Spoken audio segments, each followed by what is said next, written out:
And there are 18 rivers and creeks that flow into the lake. But the planning context, one of the things about being Lake Simcoe is the legislative planning context of this lake is very challenging and very unique. These are some of the highlighted acts that we work through with on a daily basis. Same with your staff here in the town.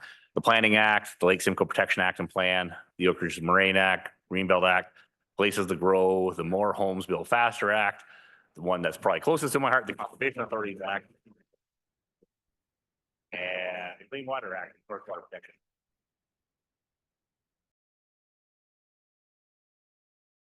So I wanted to talk really about, there's three principal roles we play in the development process within the Lake Simcoe watershed and specifically the town of Innisfil.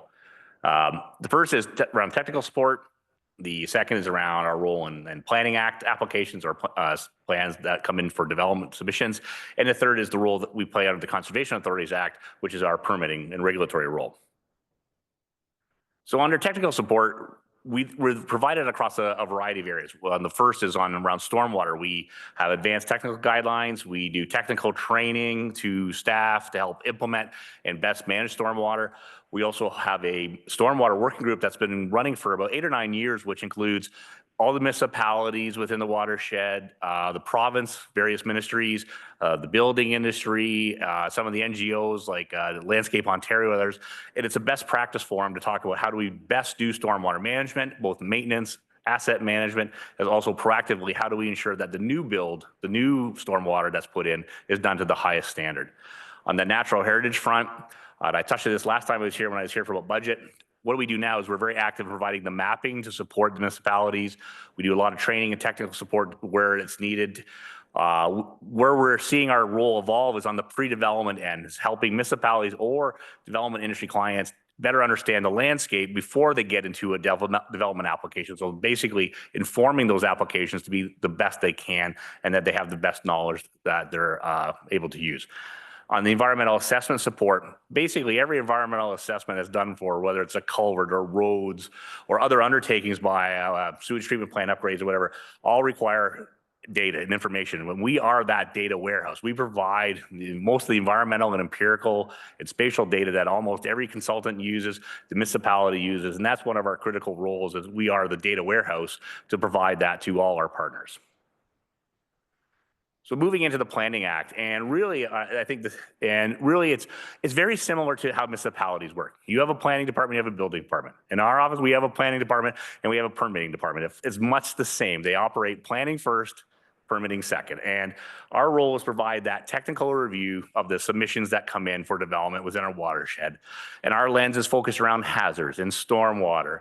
And we help facilitate the growth of development using our expertise as a guidance to the town when you seek to approval. We are not an approval authority, we're a commenting authority. So we provide input to the staff here and to council to make the best decisions that you can for your community.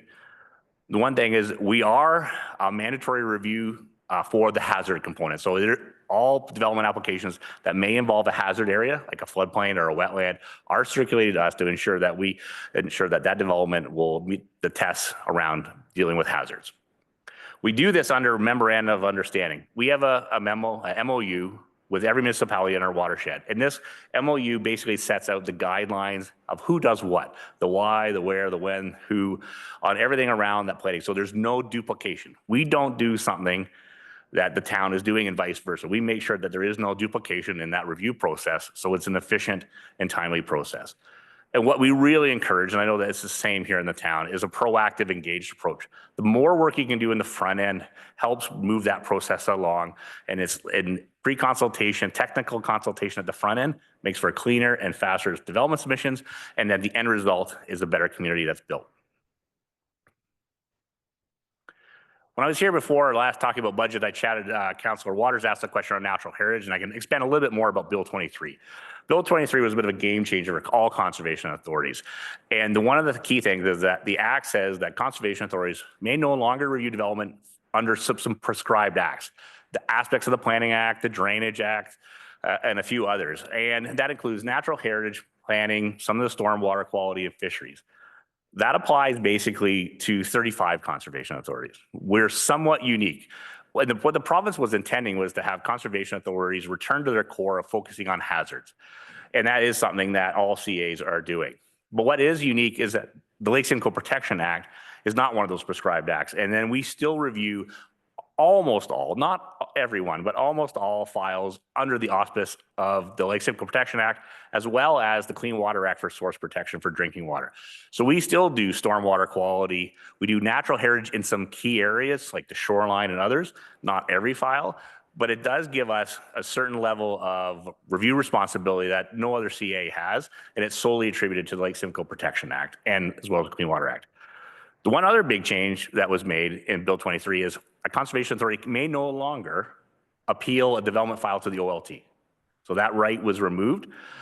We didn't do that very often. It was 1 or 2 a year at the most. It was a very rare thing for us.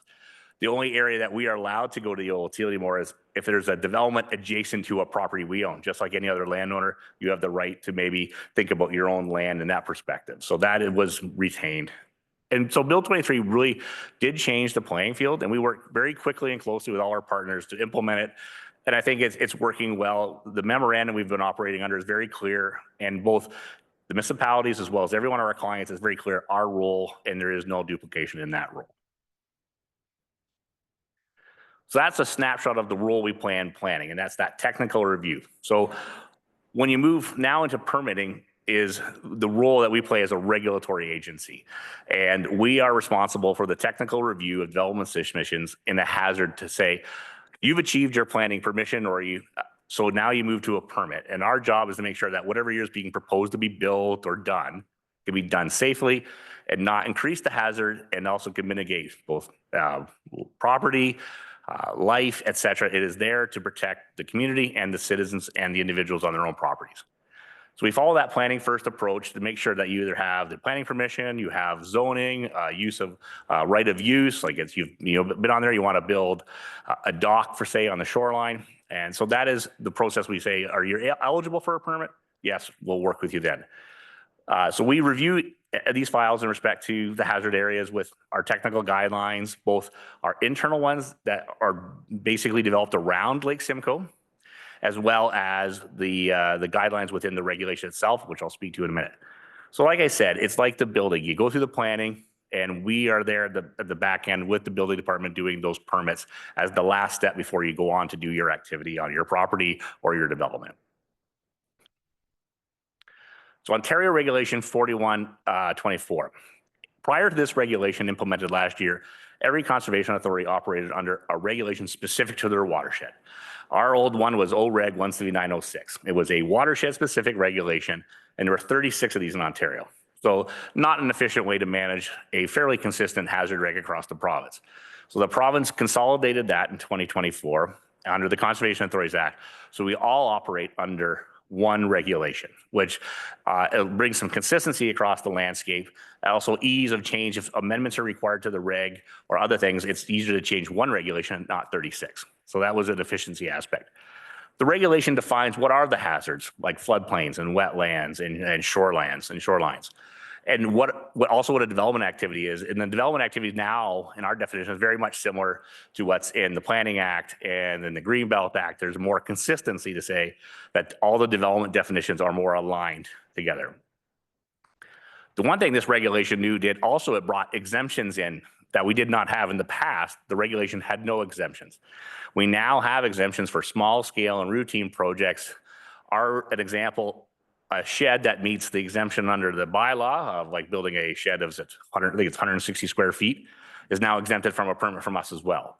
So that has tried to align the exemptions that were provided to the municipalities with us so that speeds up that ability to build that shed as an example. The one thing I missed, and I put it in bold, I shouldn't have missed it, is the one thing I want to clarify. One of the things that people think about our regulation is it's an environmental regulation. It is not intended to be an environmental regulation. It is a hazard regulation. It is there to protect property and people in that. Sometimes through the work of a permit, you will find environmental benefit, or we seek to protect the environment by doing the work through the permit process, but that is not the sole intent of the permit. It is there for a hazard reason and not solely an environmental reason. The regulation also established the mandatory requirements of mapping of hazard areas. We have an online mapping system that anyone can go in and look at any property by address and look to see what your property is regulated or not regulated. And it helps inform the public as well as municipal staff when they're dealing with clients here at this end. And also it establishes requirements for permit review process. If you feel you weren't served appropriately as a client, there's a process that you could apply and then get your review of your own permit in to say, why was I treated fairly, or why was my decision take too long? And that process will be implemented. So under the permits, as I mentioned, we issue these permits under the guideline and the reg.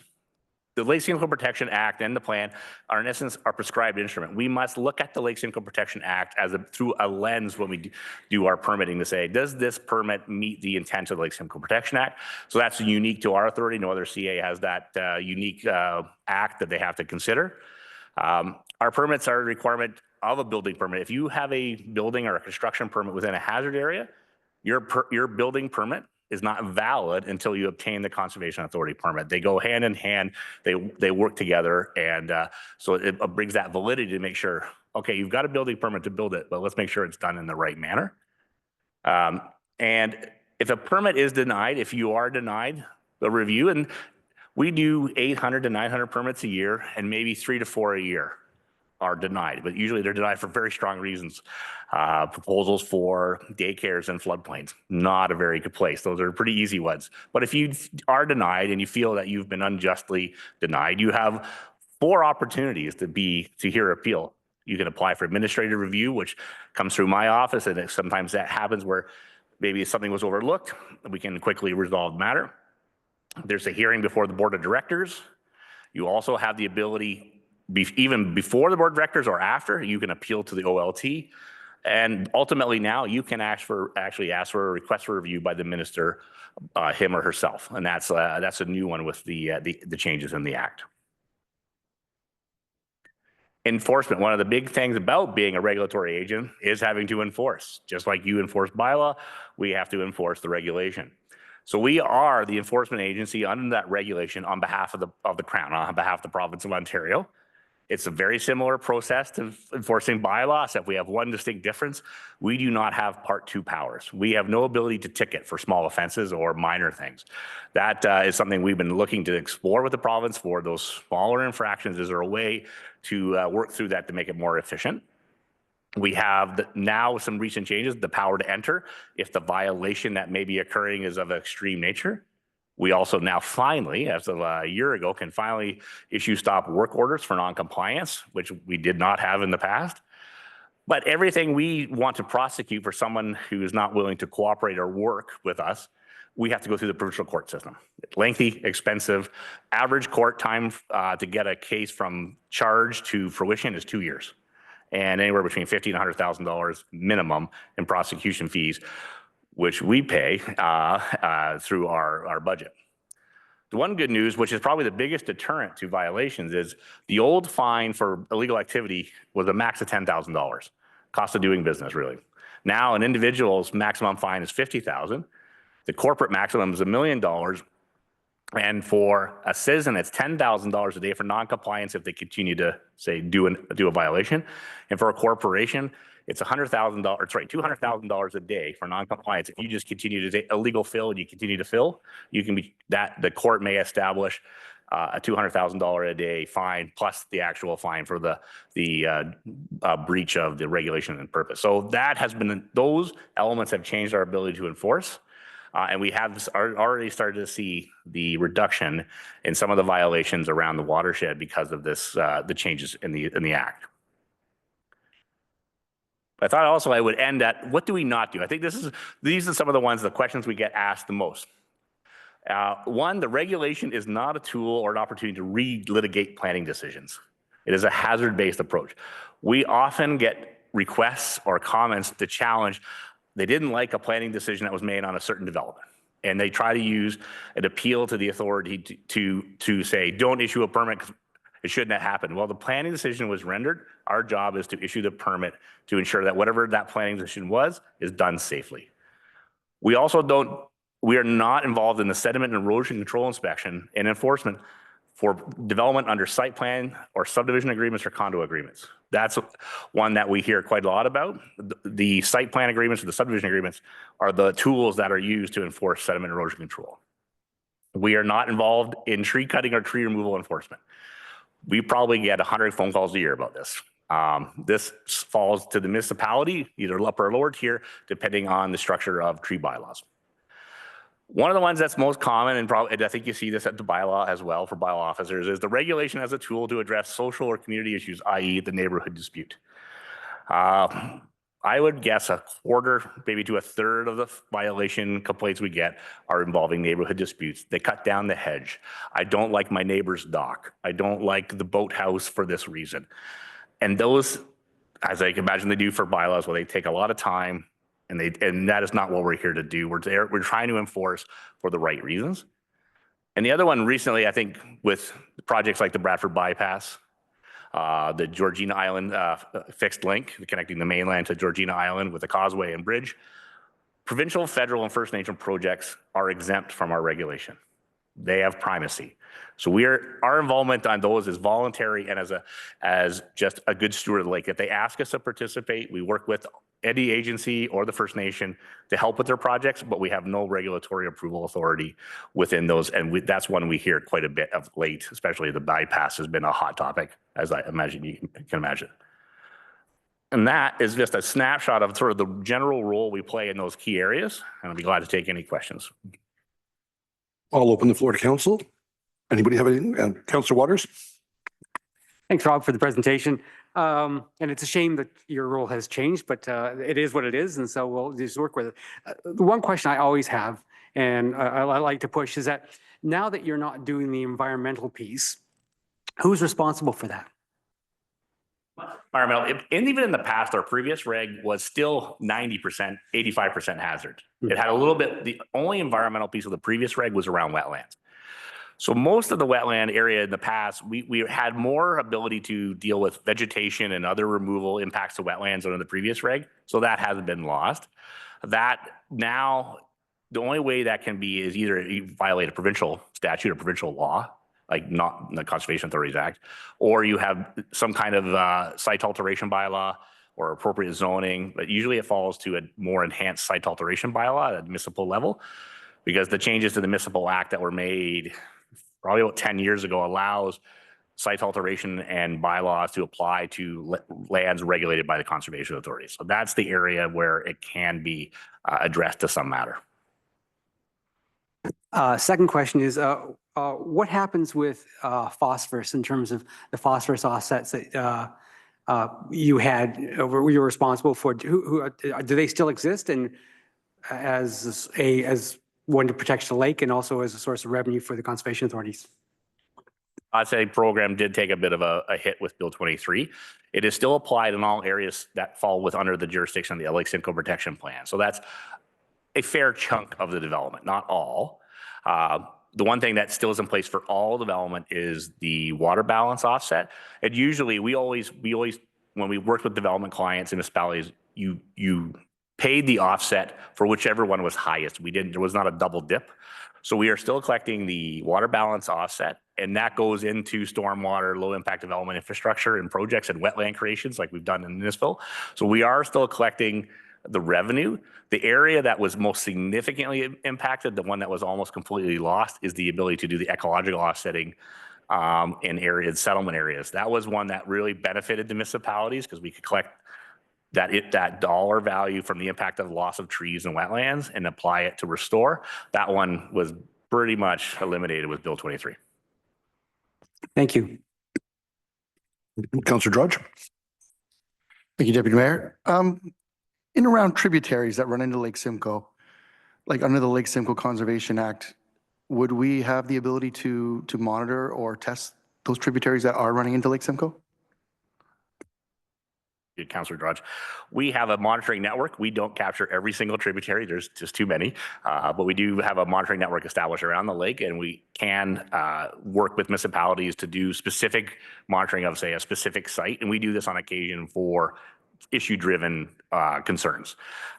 We've done a bunch of these, like Western Creek and Newmarket's a project we've been working with the town of Newmarket on to do some very enhanced monitoring to evaluate how well our stormwater retrofit program is working, as one example.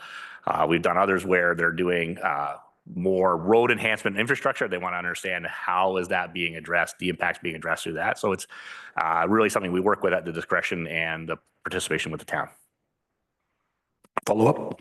And I guess in the aspect of the Bradford bypass, because we know that's a great big conversation, once that bypass is in place and the stormwater and the runoff off of that roadway hits something similar like the Holland Marsh, the CA would have the information to monitor what's coming off of that roadway once it's in place and adjust it accordingly? To some degree, we haven't seen the monitoring plan and we haven't seen the detailed design of the actual bypass, the stormwater management. How is it going to look? They are required to do monitoring themselves, MTO. They do that. We know how stormwater functions very well. We've been at this for quite some time. So we really do know how they do it. What it will come down to is what's the design of the system? How do they manage stormwater? How do they do salt of it? And so it's hard to really answer the what if down the road to monitor question without kind of knowing the design. But it is something that we're very active in monitoring some of the aspects of the 404 extension. We worked closely with MTO when they expanded from Green Lane and Newmarket to Keswick. We worked with them for several years to try to evaluate the impacts of what that extension was for water quality and salt, as an example. And then we were able to do some changes to their system as they were doing maintenance over the years.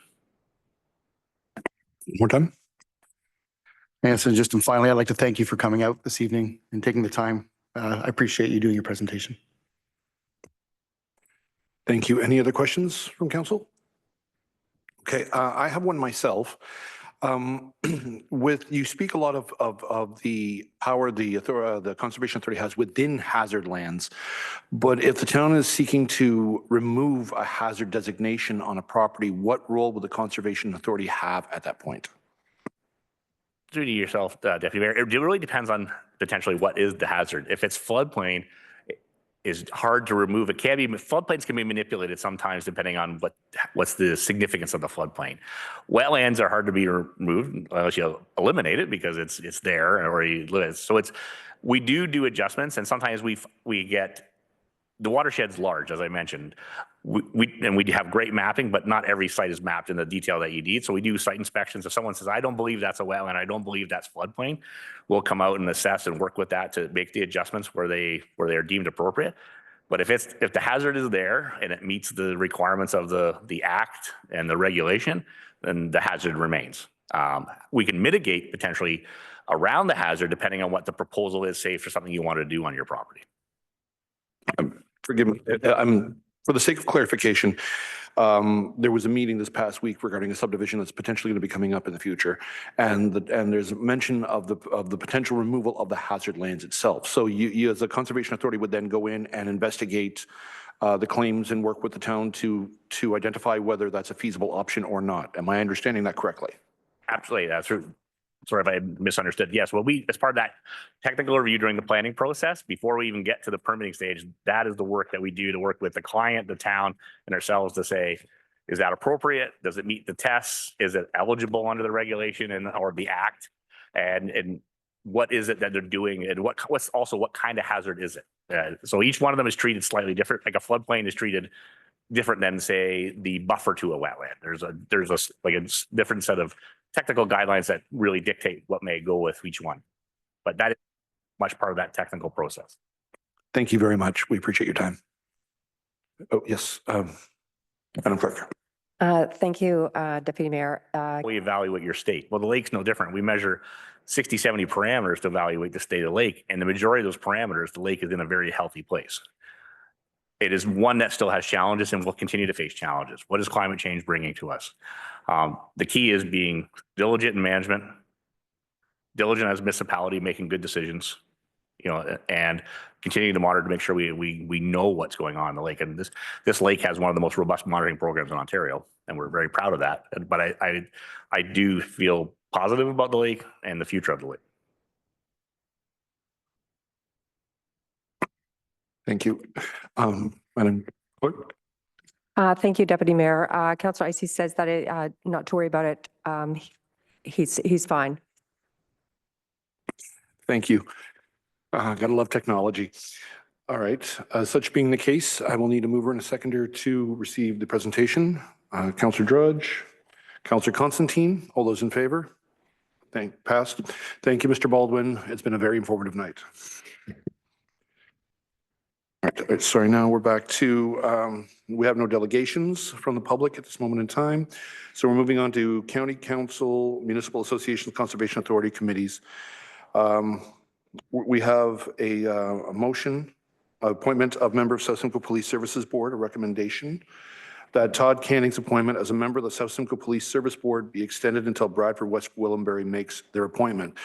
As everybody understands, the mayors of both towns sit on the police board with the chair, Mr. Garapia, among others, and the public has a representative, and every term it switches, one between Bradford, one between Innisfil. And at this moment in time, Bradford has not spoken for or chosen their representative. So what we're looking to do is to get a motion put forward so that Mr. Canning can stay on until the point in time that Bradford West Gwillimbury appoints their representative for the town. This is just merely a stopgap measure to keep things flowing smoothly. So if anybody has any questions regarding it, by all means, now will be the time. If not, I would need a mover and a seconder, please. All right, Councillor Zanella and Councillor Drudge, all those in favor? Carried. Okay, and then, oh yes, thank you, Councillor Ices.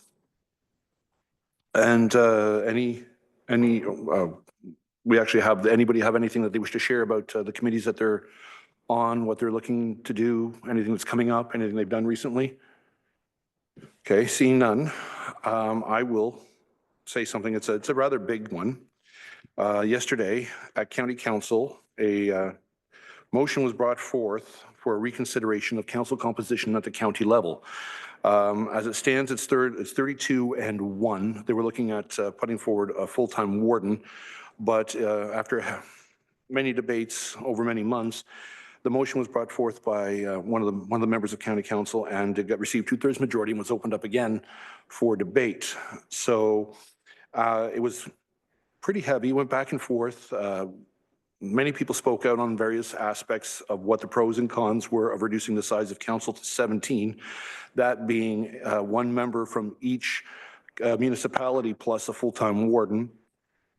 And it came down to a weighted vote, a recorded vote, where it was passed. This means that the county is beginning the procedure of preparing and issuing public notice of its intent to pass a bylaw to change the composition of county council. Now, this requires a triple majority, so in essence, what we're dealing with, we've had the vote at the county level, but it also needs a majority of councils in the county itself, so each town will have their vote going towards what it needs to be, and then on top of that, there will be, I believe the most appropriate term would be a roadshow, where they will go to the various towns and speak with the residents, and they will address it with them and then get a vote from them itself. So this is a long process. We will be informed of it as it moves forward. So just be prepared that this will be coming down the pipe as it goes. So thank you. So we are looking at under A1, council meeting minutes dated December 11th, 2024. B1, summary report of the December 5th, 2024 Heritage Advisory Committee meeting. B2, the summary report of the December 10th Innisfil Accessibility Advisory Committee meeting. B3, summary report for the December 12th meeting Electoral Engagement Advisory Committee meeting. Under staff reports for action, C1, staff report, DSR 00625, Bradford West Gwillimbury Innisfil Police Service Board, cost sharing ratio and budget. C2, staff report, DSR 00125, 2025 and 2026 final operating and capital budgets. Okay, Councillor Zanella, and I need a seconder. Oh, no, sorry, just pull it. Sorry, yes, sorry. All right, that is C2. Okay, item C3, staff report 0025-25, abandonment of Rolston Drain. Okay, nothing. Then staff report DSR 00325, or C4, partial repeal of bylaw 038-06, non-union employee bylaw. Okay. C5, staff report DSR 00425-2025, share the love civil marriage ceremonies, C5. D1, staff report DSR 005-25, South Innisfil Creek Drain update. Fair enough. None under bylaws, none under correspondence for action. Correspondence for information, G1, letter from the mayor's office in regards to support for the expansion of the Royal Victoria Regional Health Centre. G2, the Ministry of Municipal Affairs and Housing regarding the Municipal Accountability Act Code of Conduct. G3, Ministry of Municipal Affairs and Housing regarding the support for homelessness prevention. G4, County of Simcoe request to province for the OPP detachment billing increases. G5, Bradford West Gwillimbury Innisfil Police Services Board meeting minutes dated November 27th. G6, the Lake Simcoe Regional Conservation Authority 2025 proposed capital and operating budget. Okay, G7, Innisfil Library Board regarding minutes dated October 21st. G8, the proclamation for the Kawasaki Disease Awareness Day on January 26, 2025. Okay, nothing there. Good, so we're going to go into consent list recommendation. We need a mover and a seconder. All right, so Councillor Richardson. All right, Councillor Zanella, all those in favor? Okay, now we're moving into committee of the whole, I believe it is. Okay, so we have the one item that was C2 pulled by, oh, sorry, consent list continued, right? Need a mover and a seconder to move into committee of the whole? Councillor Drudge, Councillor Constantine, all those in favor? Carried. Okay, we had the one item, which was item C2. Now I'm going to ask, we've rectified the issues with Councillor Icey's ability to communicate. Is Mayor Dolan online? Thank you, Deputy Mayor. Yes, Mayor Dolan is online. And I just contest my mic now. Can you hear me? We hear you loud and clear. Oh, I'm testing mine as well. We have a full house then, it seems. That's good. Good work. Councillor Zanelli, you need a seconder? That would be Councillor Drudge. I'll second it. Thank you. All right, by all means. Thank you, Mr. Deputy Mayor, Mr. Mayor tonight. I want to say, first of all, I want to thank staff for the work they've done in bringing the budget down to 5.5. I know it's a lot of work, but unfortunately for me, I can't, it's too much. I still think that it's too much. And so I want to see if there's any way that we can possibly go back and look at it and see if there's any way. I don't want to miss anything. You know, if it can't be done, it can't be done. But I want to do everything that we possibly can to see if we can bring the budget down a little bit more. So I guess what I'm asking is like the same emotion like we had before, but and to bring it to up to 4%. So you're in essence asking us to refer it back to staff. Yes. To further reduce the budget as it stands. Yeah, to exhaust every possible avenue to see if we can change. Councillor Drudge? Before we go ahead with your motion, I had a question. So back when we went through budget deliberations, I brought up property tax stabilization reserve. And I was very clear that I wanted that account to be brought down to somewhere around $2 million and no less. And I'm looking at it, you've managed to get it down to 5.5. So I think that's a great thing that's happened. But I did notice that we still maintain the 5% minimum balance in that account. I'm just curious, is there a reason why we could not proceed and bring that account down to a minimum balance of 2 million for 2025 and 2026? Mr. Gershow? So of course, we're here to answer all of council's questions. I guess I'd just like to clarify procedurally. I think Councillor Zanella was about to move a motion, which clerks can confirm it'd be proper for council to discuss that motion. Whereas I think Councillor Drudge is asking a separate question. I'm sorry, I missed that. I just had a council member sending me a message. Could you repeat that, please? If I may, Mr. Gershow was asking that Councillor Zanella put forward a motion to defer the budget back to staff for a 4% limitation. And then when Councillor Drudge spoke, he's referring to a separate issue regarding the tax stabilization reserve. So we're looking to keep the lines clear on what we're voting for and at which place and time. Thank you, Deputy Mayor. Yes, in response to that question, the discussion should be on the deferral only at this moment. If Councillor Zanella has a seconder, if she wishes to defer it to another time. If I may make a suggestion, the deferral be the last motion put on the floor so that we have the discussion beforehand.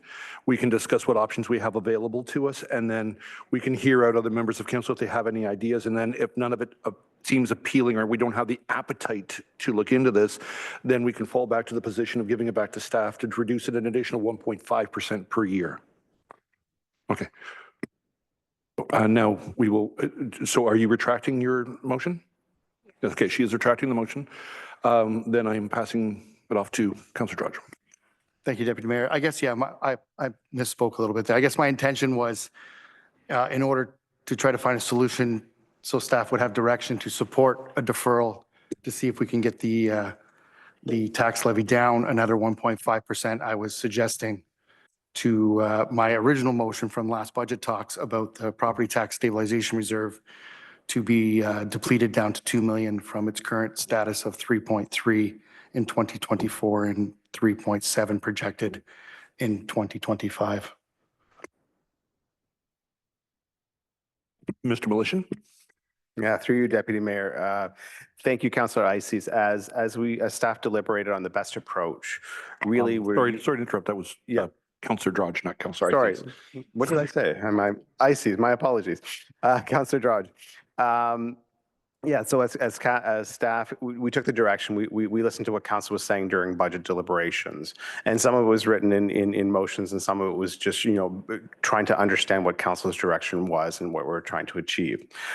Really, the overarching conversation was to use reserves. So what we as staff took away is we still wanted to be within our policies as best as we could, maintain our policies until we had an opportunity to revisit those policies in 2025 and move forward with new policies and new direction. Because your motion to reduce it from 5 million to no less than, I think 2 million was the exact terminology, right? So we took that to heart, no less than. That was what we tried to focus on. So we made the decision to try and stay within policy, and we reduced the tax rate stabilization reserve to keep us within 5% of the tolerance level that we've all, as the policy dictates. But to do that, we pulled it from the different reserve. Instead of using that reserve, we ultimately took it from the OLG money, the alternate revenue source reserve fund. So we're pulling it from reserves, just different reserves. And I think that was sort of the sentiment that we're trying to get from we heard from council. They wanted to use reserves. We are strong believers in maintaining the property tax reserve as best we can for crisis situations.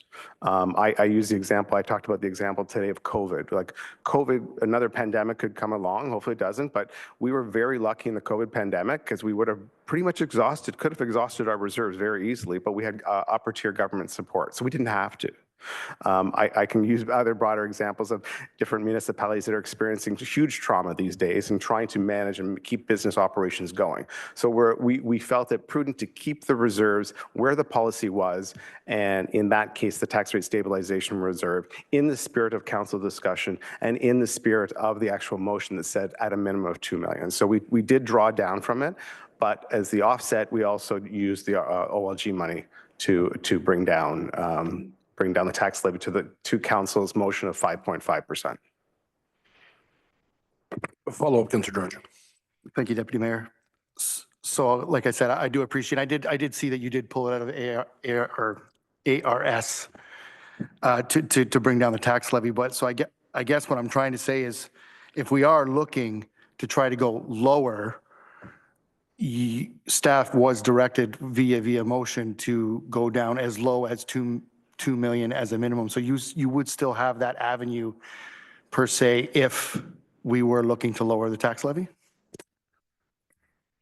Through Deputy Mayor, yes, everything's possible. I mean, in hindsight, we could have taken the tax rate stabilization reserve down to $2,001,001 and been in compliance with the motion that is still in the spirit of the motion that was put forward by council. But we would have still not had to draw down as much from the ARS to achieve the 5.5% motion that council directed staff to achieve, the tax levy increase. So I think we drew down 3.3 million from the ARS. We wouldn't have drawn down as much, and we would have just taken out the tax rate stabilization reserve. Anything else you wish to add? I guess just a final comment. So I know we were lucky enough in COVID not to use any of our reserves, and we were very fortunate that way. But we are living in a world today where, there's some big changes coming from the federal government. Canada as a whole is struggling. Every resident is struggling to make their bills. It's not a pandemic, but it's definitely a crisis right now. And in 2 years from now, I would hope that Canada's on an uptick where things start to get a bit better. So I think if there was a time to utilize some of those reserves to help the residents, I think it would be now. Thanks. Are there any other thoughts that anybody wishes to address? By all means, Councillor Waters. Thank you, Deputy Mayor. Just looking for some clarification. By using reserves to offset tax increases, are we not just kicking the can down the road and then future councils are going to have to deal with a larger increase? So if you wouldn't mind, if I am correct on that statement, can you please clarify how that would work and what it means for residents down the road and future councils in terms of future budgets? Thank you. Through you, Deputy Mayor, to Councillor Waters. I almost called you a different name too. My apologies. It's been a long evening for me. Yeah, exactly. And that's what we tried to reinforce in the staff report. We are not reducing expenses. We are reducing the funding of those expenses or changing the source of funding when we start tapping into reserves. The expense level is still set at that bar, and we are just using the reserves to reduce that tax levy. So yes, Councillor Waters, we are kicking the can down the road 2 years until 2027 when we have to make those decisions. But that being said, a lot can happen in 2 years, right? There might be a great opportunity, like assessment growth might increase dramatically for all we know and help offset some of those, the use of reserves that, the roughly $4 million that we've taken out of reserves. So we could have that huge opportunity, but the corollary of that is we may not have that assessment growth. So we don't know for sure. So it's a bit of a gamble. So in future councils, we'll have to face higher expenses that not necessarily, if we continue to deplete the reserves, we don't have the reserves to offset those. So at that point in time, we will have to look at cost reduction initiatives, service level reductions, and we're just kicking it down the can. The bright side is that it also gives staff 2 years' time to really once again, look for process improvements, opportunities for cost savings. It's bought us a little bit of time to try and achieve that and try and offset some of that, but that's not a guarantee either to offset find an extra 4 million. So council will have to find the money, in future councils will have to find that money that we did download off the reserves. Councillor George. So when you deplete a reserve and we don't replenish it through the tax levy or through capitals or however we replenish it, That reserve gets replenished by, correct me if I'm wrong, by a budget surplus. And it has been traditionally growing to the tune of about 400,000 per year. I know we can't hold it to that, but traditionally that's what it has been doing. So if we depleted an account that had 5 million to 2 million and we have zero intention of replenishing it back to 5 million, we're going to keep it around $2 million and use the increase in that stabilization reserve to offset tax levy in the next budget 2 years from now, then I don't see how we're kicking it down the curb, because we're literally just cashing in on something that we have no intention of reserving. So basically, you're giving the resident a break now, which they might not have the opportunity to have that break 2 years from now, but it's not increasing that operating budget. It's just money that we won't have to use 2 years from now, other than what that account generates within the next 2 years. Is that correct? Through you, Deputy, I understand where you're going with this. Like, why budget for a surplus? Like, why? But we could have made that. We said 400,000 is sort of the average we've had, historical average over the last many years. You know, we could have put that at zero. If we were bang on our forecasting, we could be in a deficit position. Understand the budget is based on estimates, our best guess at the time, and estimates can go awry, right? We haven't even finished year 2024 financial statements, so we don't know what that true surplus is. We projected in Q3 was about 846,000. It could be substantially more, hopefully not substantially more or less. We haven't finished the books yet and probably won't for a few more months to really understand that. So it's all based on estimates. It's our best educated guess that we can at the time. So if we depleted it down to 200 and we got another 400, so we'd be at 2.4 million come the end of 2025, and the end of 2026, the same scenario could be 2.8 million. Is that a sufficient number in reserves? What does best practices say? The original policy for tax rate stabilization reserve said 5%. That was the best practices at the time, and that's why I would, really look forward to having a conversation about tax rate stabilization reserve policy with council and say, survey other municipalities, because we are fairly consistent. It is municipal best practice, so we're not out of line. Let's just put it that way, and if that helps. By all means, Councillor Drudge, and then we must move on to. So I respect what you're saying. I completely understand. I guess when it's a budget surplus, in my eyes, that's residents' taxpayer money that's going back into that account from the previous budget. So it was already paid by the resident, by the taxpayer, and that's an overture. And it's always up or down, but that is from a previous budget getting funneled in to a reserve account where I believe should be funneled into the next budget, because that is the purpose of this account. There's no other purpose of this account other than offsetting tax levy. So I respect that there should always have some sort of a surplus in that account. And I believe that 2 million is more than sufficient enough for that. And I believe if it grows by 800,000 in a budget cycle, that we should be putting that right back into operational costs. I think we should bring it back down to 2 million.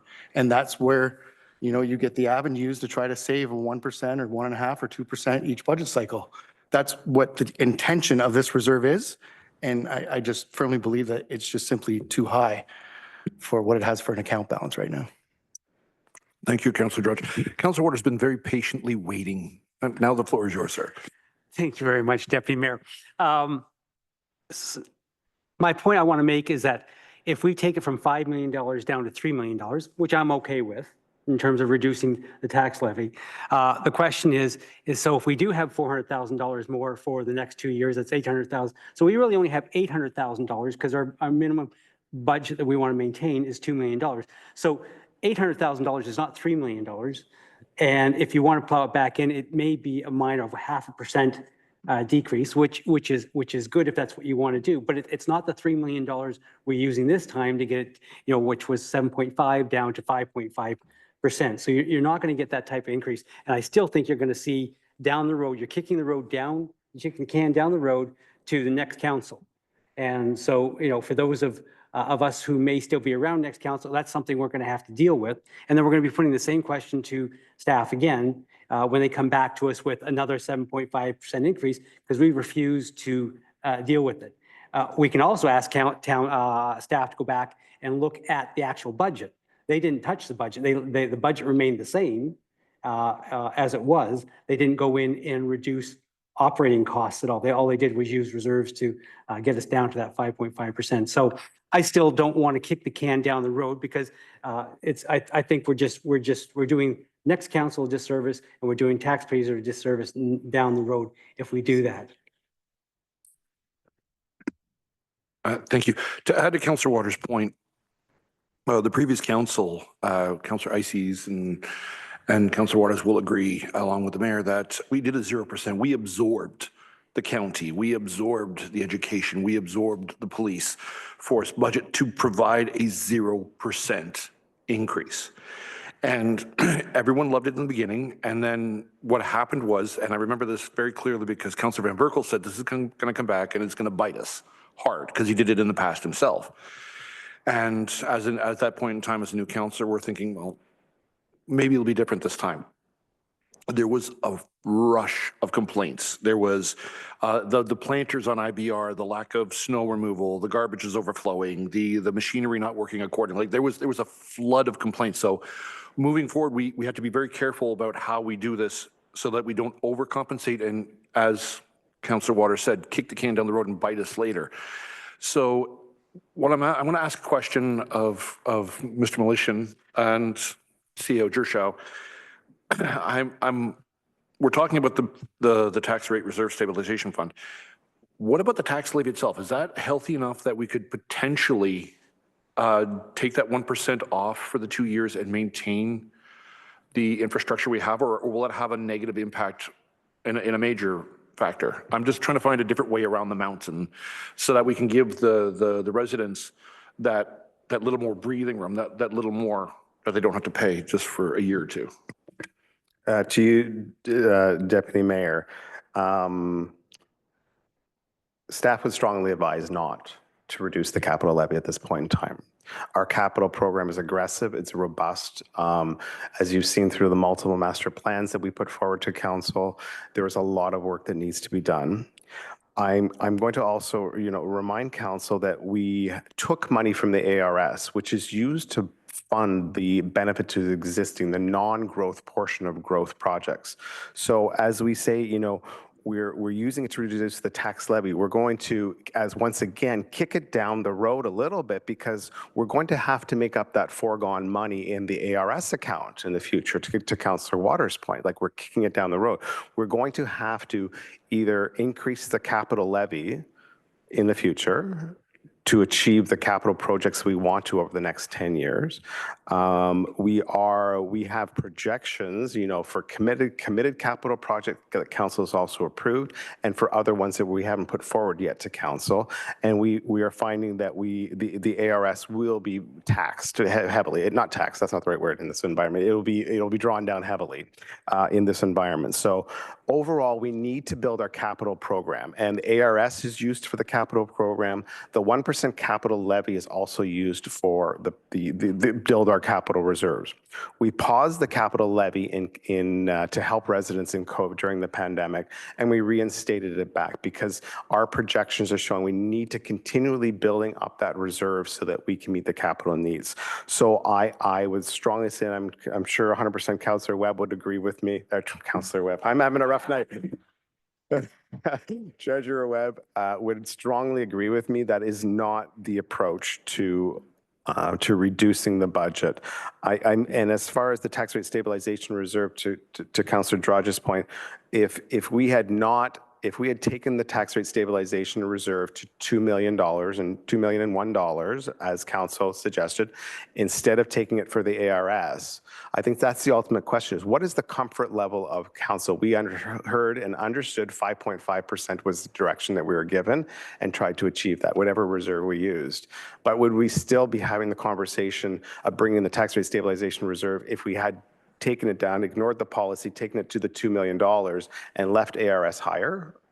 Or is to Councillor Zanella's point, we still need to even go lower? So I guess staff would be seeking clarity on that. I think there is also the conversation, if you're looking for options and alternatives, It's service level reductions. We've always maintained that this is a budget of maintaining current service levels. So we need to do, if we do not achieve this budget at staff's recommendation, then we request that council give very specific direction on service level reductions should we choose to go that one.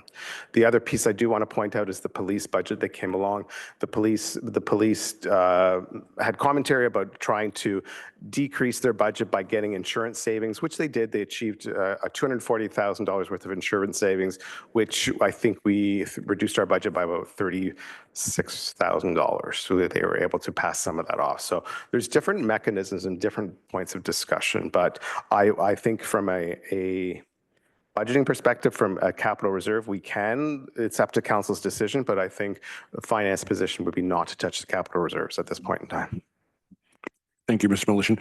Actually, before Councillor Waters, we have Councillor Ices with his hand up.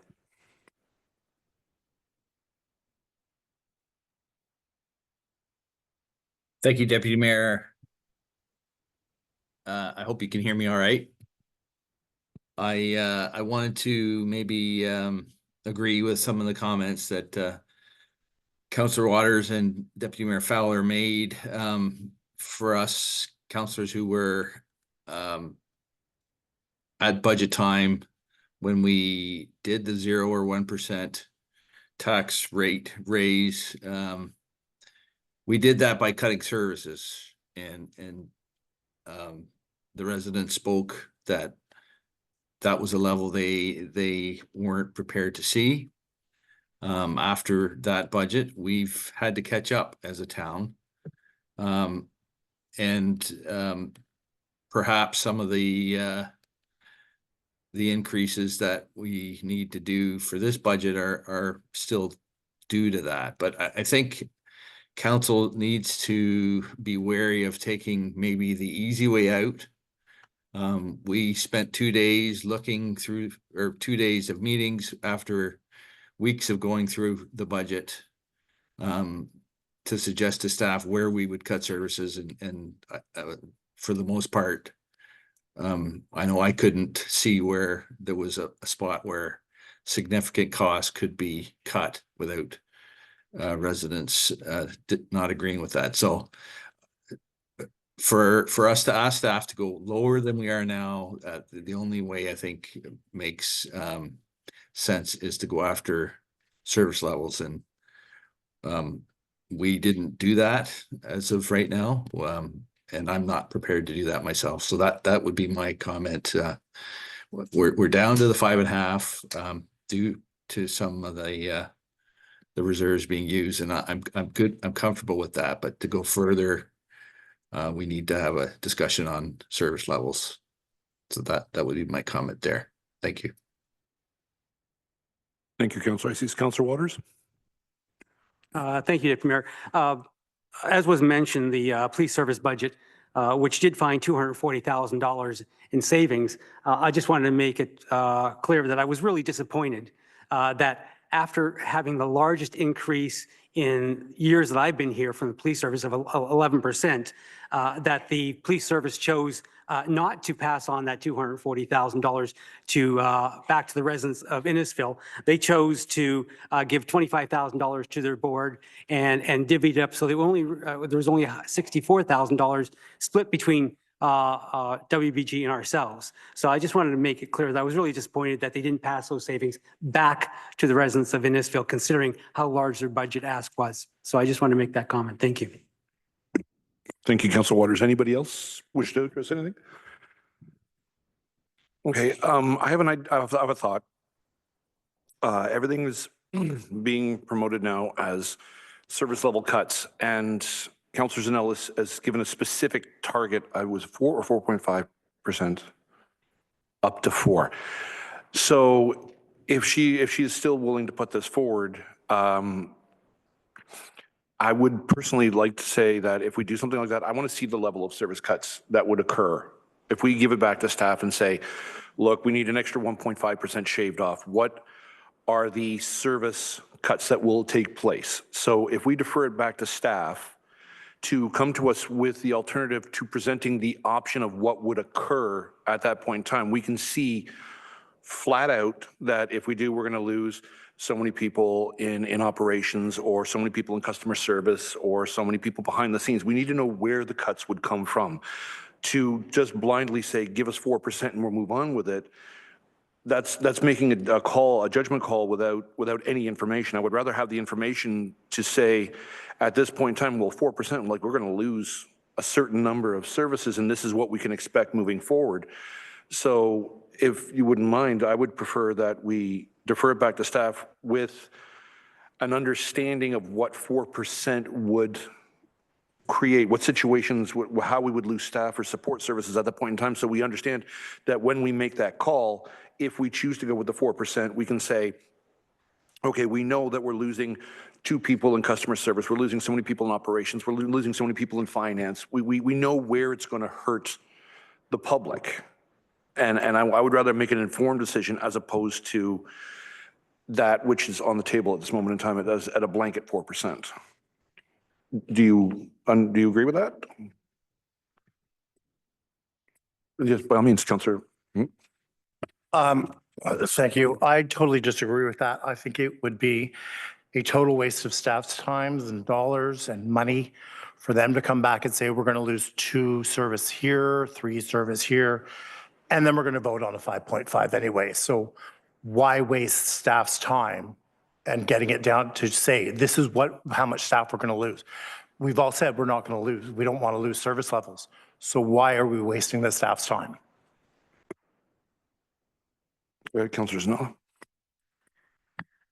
Because I'm hoping that we might be able to find some funds somewhere else without affecting service levels. It's at least to try. If we tried and we failed, then at least we know we tried. But I'd like to exhaust every possibility and see if there's anywhere where we can get some funds that can help us bring that tax levy down. Councillor Waters. Not to the point that was being made, but considering this is the mayor's budget, I haven't heard the mayor speak as of yet. So if our mayor wouldn't mind taking some time to give us some feedback from her opinion in terms of all the discussion he's heard so far. Thank you. Thank you, Councillor Waters. I've had my hand up for 20 minutes, but I guess you can't see it. So I'm happy to supply a few thoughts.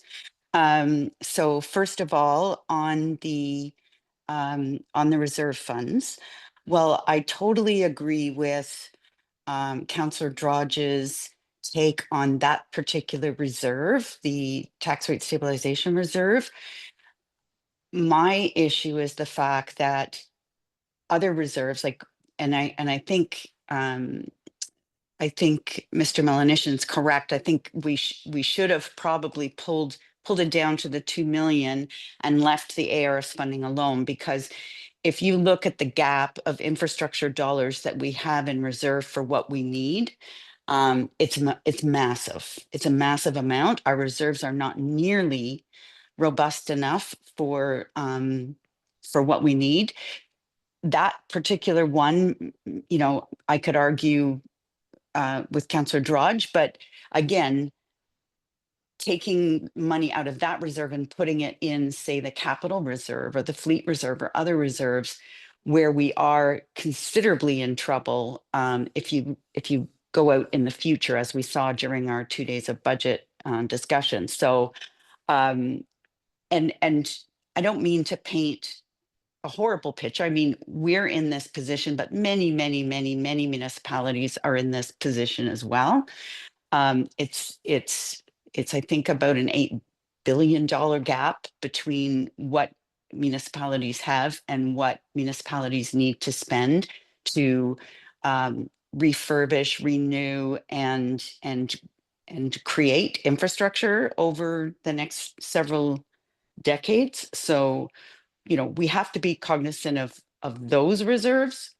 And one of those that we're lucky enough to have is the IRS reserve. And those funds do help our current residents not have to pay the non-gross portion of the of any of the new capital that we get.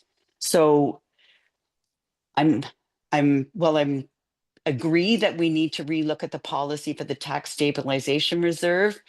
I don't agree that we should be pulling money out of other reserves.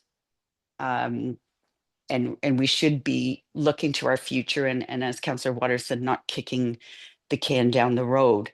We will have bridges that will need emergency repair. We will have storms that will take out things that we hadn't really planned on doing right now.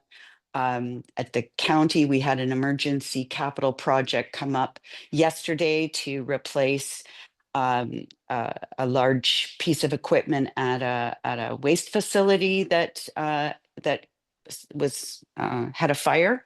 So things happen, and we need to have those reserves in our bank accounts, just like we do in our home bank accounts. We have, a little bit of rainy day funds for the just in case. And so on that, that's how I feel about reserves. I know that there's a municipality in Southwestern Ontario, and I think I shared the email with many of you, Township of Wilmot. They're looking now at over a 50% property tax increase for this year, because in the past, councils were focused on keeping the tax rate as low as possible, not putting money away into reserves, not saving for capital projects, and that's the position they're in today. So I wanted to put that out there. I also agree that sending it back to staff and asking for service level cuts. I think if we were going to do that, we should have done it when we were going through page by page by page of the operating and capital budgets on December 4th and the 6th. I think that would have been the time to say, we really don't need this, or we really don't need that. Or could we do without? Maybe we still need it, but could we do without it? And then finally, I just wanted to address Councillor Waters about the police service board budget. So the cost savings that were created were through the South Simcoe Police being able to join Bradford West Gwillimbury's insurance. So Bradford West Gwillimbury did a whole bunch of work and got South Simcoe Police to join their insurance program instead of doing their own. So, which was great news for us. So when the police board were talking about the budget, and that the chief thought he had cut too close on the overtime budget, and there was some mental health and training that he really wanted for his police force. And the mayor of Bradford West Gwillimbury said, yes, this is really important, we should do this. Since it was the Bradford West Gwillimbury that saved all that money, I didn't think it was my position to argue what Bradford thought was a good use of that money. So that's kind of where we went with that. We did get some savings, and I'd have to be reminded how much. I'm not looking at that right now, but I think it was around 30 to 40,000 savings. But again, that was all because Bradford West Gwillimbury stepped up that we got those savings.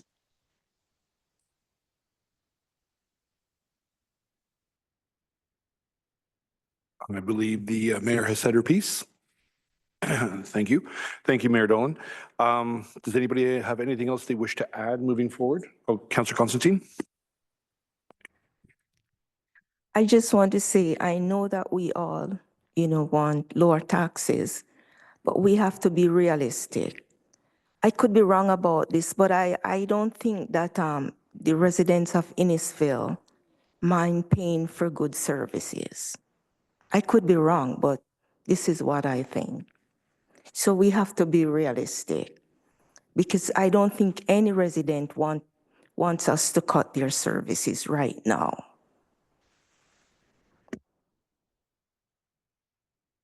I believe Councillor Ices wished to speak again.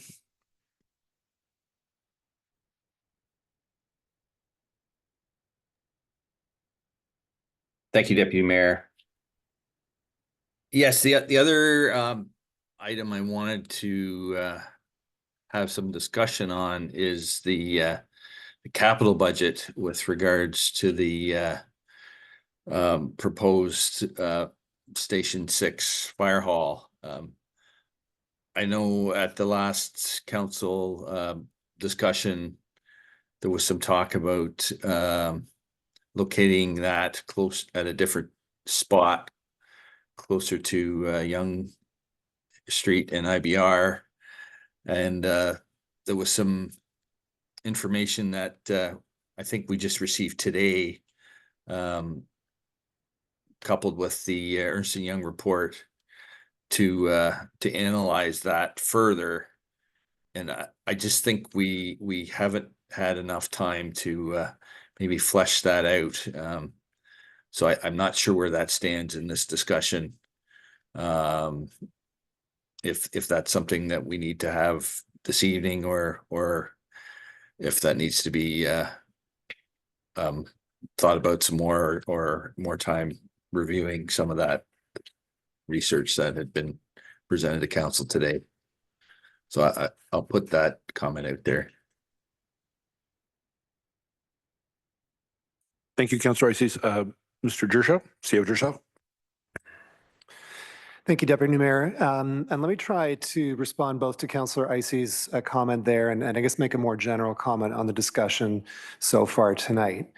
I guess if I take us all back to November when we introduced the budget, one of the things we talked about was the need to balance, right? This has been about trying to balance competing objectives from the get-go.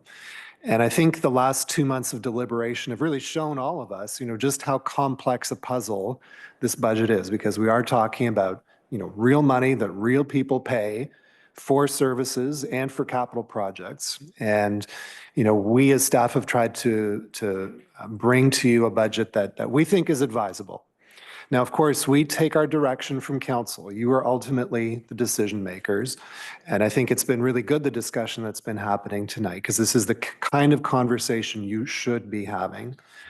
I would suggest, building on Mr. Melanishin's comments, that if you keep in mind how this has evolved over the past, let's say, 6 months from when we started to develop the budget, we started somewhere that actually was above the budget we introduced in November.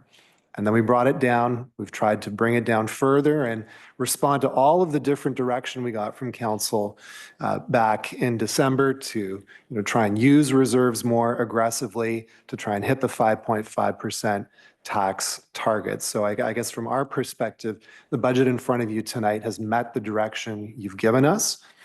And maybe speaking a bit to Councillor Zanella's question, this has never been easy, but now it's really not easy. I think any further changes are possible. I mean, let's be clear. It is possible to further refine the budget if council wants us to do so. However, I think we can fairly confidently say that there are no easy options left. And, going and raiding the piggy bank sometimes seems like an easy option, but I think some of the council members have pointed out, there are consequences of that, whether today or further down the road, especially when we talk about capital projects and things we might need to do in the future. So I think we do need to hear from council as a whole tonight with voted direction on where you'd like to go. And I think on the fire hall specifically, Chief Thomas is here and can speak to that. I think in some ways, Councillor Ices' question was to council and whether you're comfortable with the information you've received so far. If you're not comfortable, let's remind ourselves the Station 6 is included in the budget that's in front of you tonight. So if council wants to separate that decision point, from the budget as a whole, that's possible. We'd have to just, there's a capital component to that. We've been having actually some conversation as staff about whether there's an operating component that's a sort of ripple effect. I think the short answer is maybe not, because we see growth driving the needs for the additional staff in IFRS as well as things like vehicles. But I guess maybe I'd leave it to council to answer Councillor Ices' question about whether you're satisfied with where things are at in the fire hall, or if you'd like to discuss further. But zooming out, I think we are at a point where any further changes to the budget would have some kind of consequence. And it's really for council to decide which trade-offs are you most willing to accept, because that's where we're at. Councillor Waters, then Councillor Drudge. Thank you, Deputy Mayor. Concerning Councillor Icey's comment on the fire stations, I think Councillor Drudge and myself were of the opinion that we needed a reanalysis. We still think Station 6 is required. We just think there's some alternatives in terms of how we accomplish that. Do we need to have one in Stroud and one in Innisfil Heights, or can we have one that's halfway between, which serves both of them equally, because they're both on the edges of our municipality boundaries. And so I'm not too sure how to proceed in terms of, do we need to pull it out of the budget, or do we just say, yes, we need Station 6, but we would like the chief to look at some sort of analysis in terms of, can we save some money by eliminating the Stroud station and putting it something between the two of them. So I'm not too sure how we proceed with that in terms of what type of direction council needs to give staff and the chief in terms of that thing. So that's where I stand on that particular issue. Thank you, Councillor Waters. After Councillor Drudge, Councillor Icey would like to rebut. Thank you, Deputy Mayor. Yeah, I couldn't agree more, Councillor Waters. I think the direction we should be doing is maybe pull it out of the budget so that we can have a separate conversation about where we would like to see that hall go. Like, I'm really dead set on trying to see if we can put it on lands that we already own. To me, that's a $6 million savings right there, and not necessarily having to maybe get rid of other stations, but look at those avenues, because the operational costs on 6 stations is a fairly big task for the residents to pay. So I think pulling it out, I would put a motion forward if anyone wanted to second that, to pull it out of the budget for further discussion. Before Mr. Gershow, just keep in mind that moving the station closer does not reduce the manpower demand for the services within, as long as that's clear. Okay, as long as it's understood. Councillor, would the CEO Gershow to respond to Councillor Drudge, and then we'll let Councillor Icey have another word. Thank you, Deputy Mayor. Yeah, just to respond to Councillor Waters and to Councillor Drudge, I guess my advice would be, if council feels reasonably confident, you believe we need Station 6, but you want to have more discussion around exactly where that goes before we proceed, we can do that without taking it out of the budget. Because the budget is not approving a specific building on a specific property yet. I mean, we have a notional desire or a belief that it belongs in Innisfil Heights. And this is basically it's the approval of the capital project and the money that would need to go behind it. We can certainly come back to council and bring you more advice and analysis around exactly where it should go.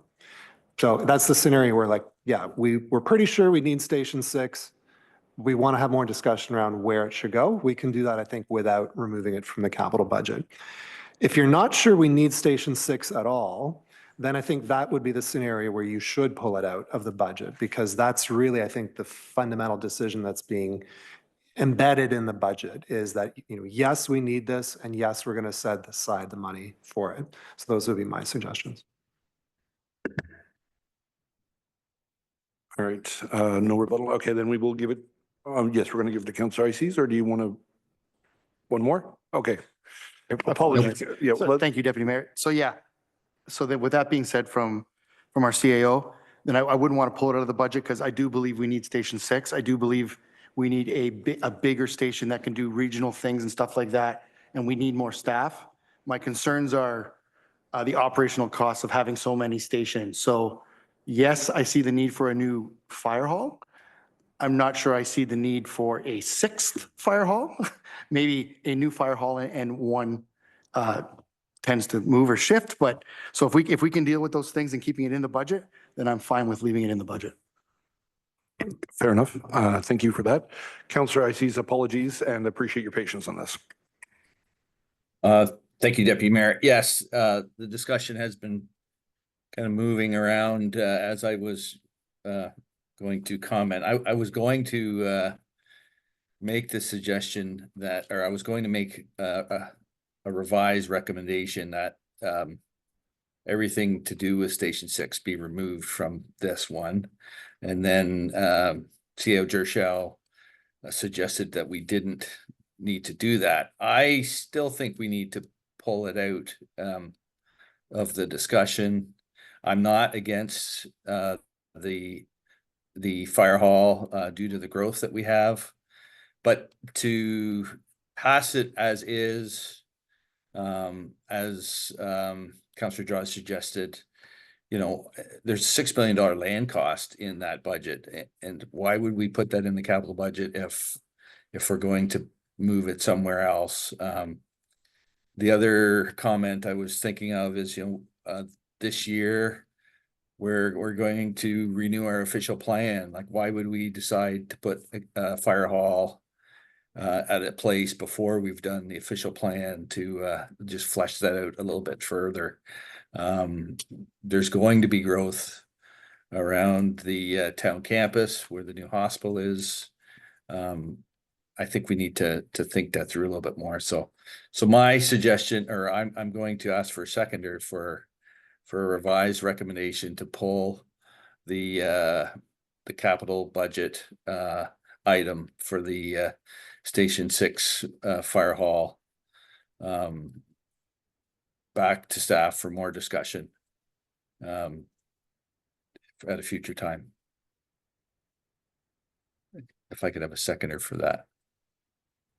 Anyone willing to back this for Councillor Ices? Oh, okay. Councillor Drudge is asking for clarification. I thank you, Deputy Mayor. I would second that, but I have to ask a question first. Can it be brought back into the budget if we pulled it out? Like, could we bring it back into the 2025 budget? CEO Jershell?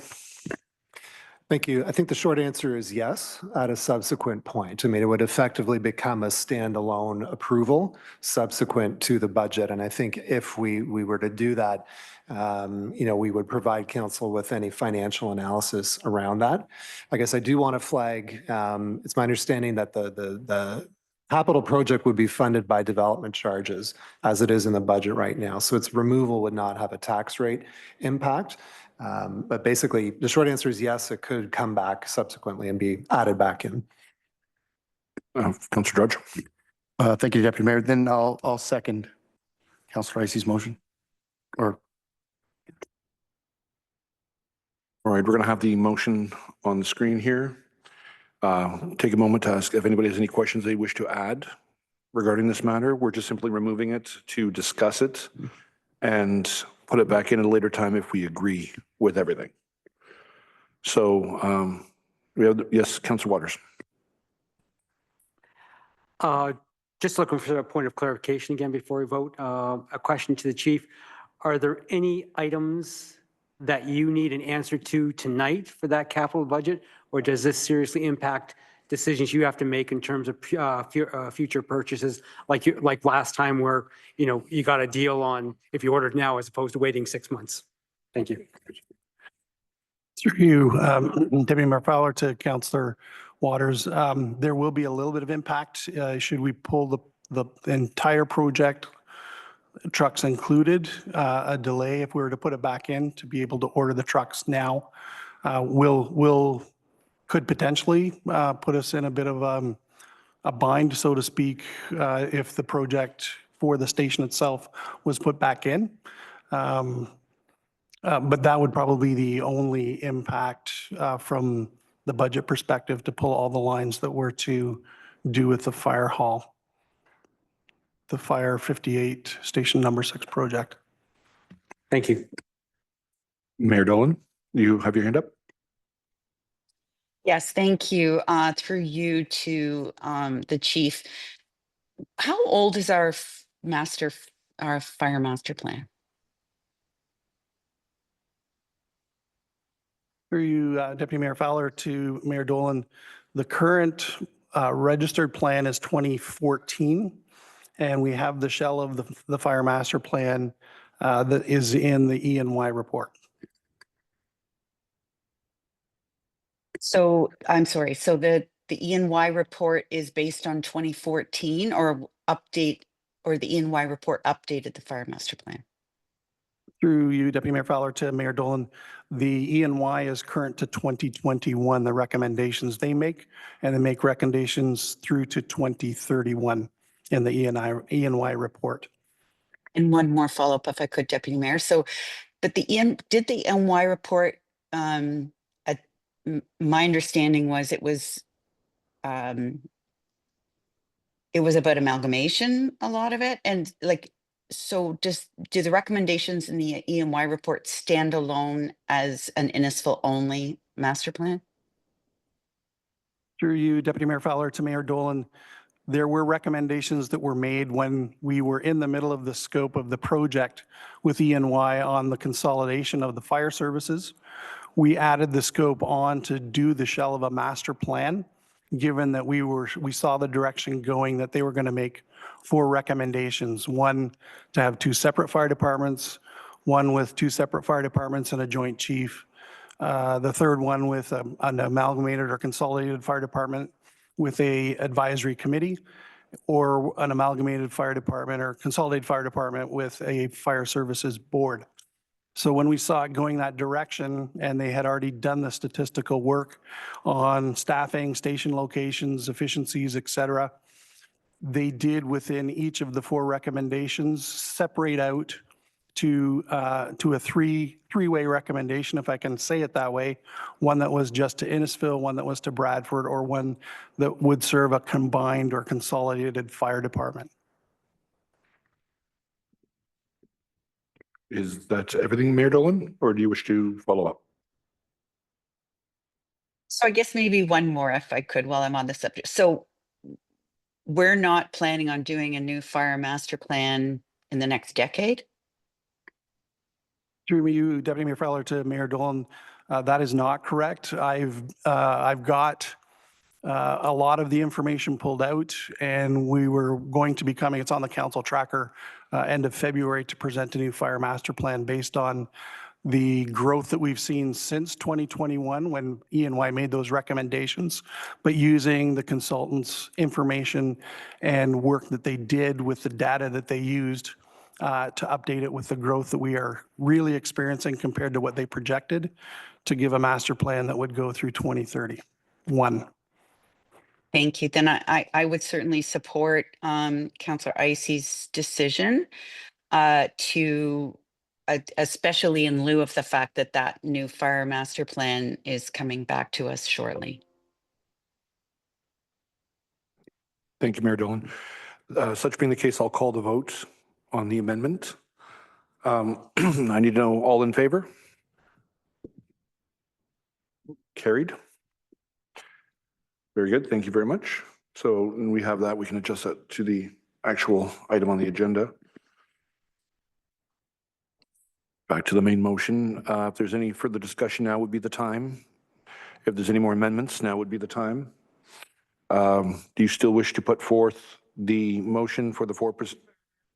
You would defer, okay. Okay, so what would be the wording you would like to see in the motion? What is your idea? That staff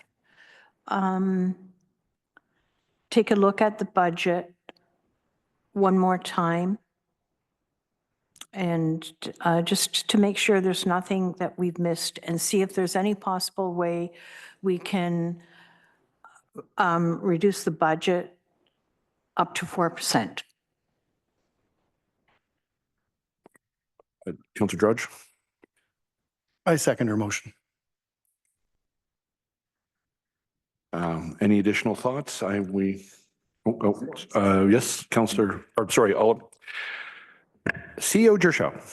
Thank you, Deputy Mayor. I guess just seeking confirmation from Councillor Zanella that what is on the screen is satisfactory to her, which is now being revised. Clerks? Through the chair, if this motion is carried, then the staff report gets referred as a whole back to staff, and we don't vote on any other portion of the recommendations that were there previously. Deputy Mayor, that would be my understanding, that if council approves the motion from Councillor Zanella, that would essentially need to stop discussion of the budget for tonight so that we would take it away and bring a revised budget back to a future council meeting. That would be that's how we would respond to this motion. Thank you, Cedar Show. Councillor Zanella? Okay, I'm not sure, because it says by way of service reductions. I'm looking to see if there's any possible way that we can find funds somewhere without service reductions.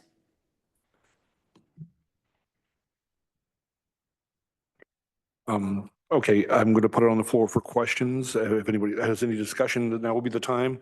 My understanding is that staff has told us without service reductions, they've tapped into the ARS, that they've looked at reduction in service, like, you know, what, right down to what the bare minimum was to maintain the level.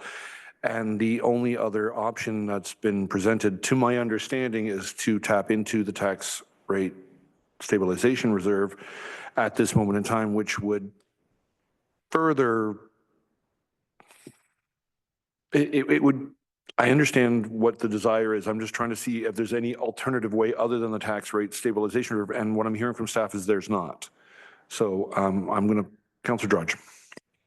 I just want to point out that there was a motion passed last budget meeting to be somewhere in the realm in our tax stabilization reserve. This council passed it to be somewhere around $2 million to maintain a minimum of 2 million. So this is not passing a motion for them to go deeper into our tax stabilization reserve. We've already approved them and gave them permission to go down to $2 million. So it's not just by way of service reductions. We've already passed a motion where they could take more money out of the tax stabilization reserve to lower our tax levy. Thank you, Councillor Drudge. Just for clarification on the motion, we gave staff a minimum of, so anything above that mark. If you wish to make a harder motion, a line drawn in the sand where they have to make a certain amount with less flexibility, that would be something that you would need to put forth, because we gave them a minimum to work up. So anything above $2 million and 50 cents to $5 million and 50 cents is above the $2 million mark. That was the notice. That was the motion that was put forth. That's why the wording was to be such. And they returned to council with the amount stating that we followed the motion in its spirit and letter. Councillor Waters. If staff had not taken the ARS, they would have brought it down to $2 million as you requested. They chose to go to ARS to take it from there because they wanted to stay within policy. So we had an intelligent discussion afterwards so that we could have a clear understanding what that meant. So theoretically, they took the money from reserves. They just decided to choose a different reserve to take it all from. So theoretically, they did as you asked. They just wanted to stay within the policy, and that's why they went that direction. So we can choose what they have decided and have that intelligent discussion later on around policy at a later time, or they can take it out of ARS, put it all in just to satisfy the fact that we met the $2 million target that you requested. So I'm quite happy the way it is, and we can have that discussion later about policy in a more comfortable forum. Thank you. Councillor Drudge. Thank you, Deputy Mayor. I guess my intention with the 2 million was to go below the 5% minimum maintain in that account because that was status quo, and we didn't go below that. So I respect that we are above $2 million, but the intention of that motion was to go below our 5% minimum amount in that account, and we did not go below it, and staff did choose to go into ARS to supplement the tax levy, which staff has told us in previous comments that we should never do that, but we did that anyway. So I just don't understand when we have a 5.5 budget in front of our residents and you have the avenue to use the tax stabilization reserve, and it would bring it right close to 4% for the tax levy for 2025, 2026, why we wouldn't even think about it. Like, you're not even thinking about it. You just want to reduce services, and we know that doesn't work because you did it in COVID, and there was a lot of rebuttal to that. So it's still an option. I just don't understand why we're not looking at it as still an option. Thank you, Councillor Drudge. Councillor Waters? I'll make my point one last time. We're kicking the can down the road. That's all we're doing. Is this going to mean a bigger tax increase for residents 2 years down the road where this council doesn't have to? So basically, we're just copying out of our responsibilities and giving it to next council to deal with it. Just, you know, I understand the wanting to go down to 4%, but it doesn't change things. We're still going to have to pay for that increase 2 years down the road when next council begins. And that's, and you remember what it was like being a new councillor when you first came in here. The first month that you're brought onto council, you had to go through a budget this thick in terms of budget documents. So we're going to have new councillors having to deal with that type of increase down the road. I don't want to do that to the new council. So thank you. I see Mayor Dolan has her hand up again, so the floor is yours. Thank you. So the reserves are reserves, and the money was pulled out. So basically, we met the recommendation of council to get to the number simply by pulling money out of reserves. If we pulled them out of the wrong reserve, then we pulled them out of the wrong reserve. But all of the money came out of reserves. We lowered our reserves that amount. So if we took the money out of ARS or put all the money back in ARS, what would the balance of the tax rate stabilization be? Mr. Militian?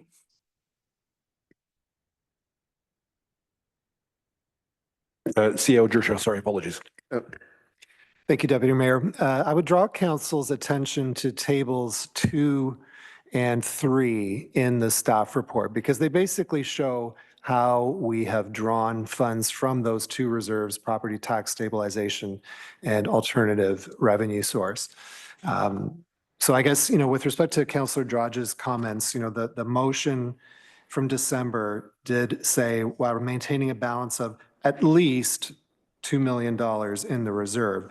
And, you know, I guess staff's analysis after that motion was passed was we took all the motions that were passed in December and we tried to, as Mr. Melanishin said earlier, tried to understand the sentiment of where council had been discussing. And we took away, you know, we're comfortable with using reserves to meet our budgeting objectives.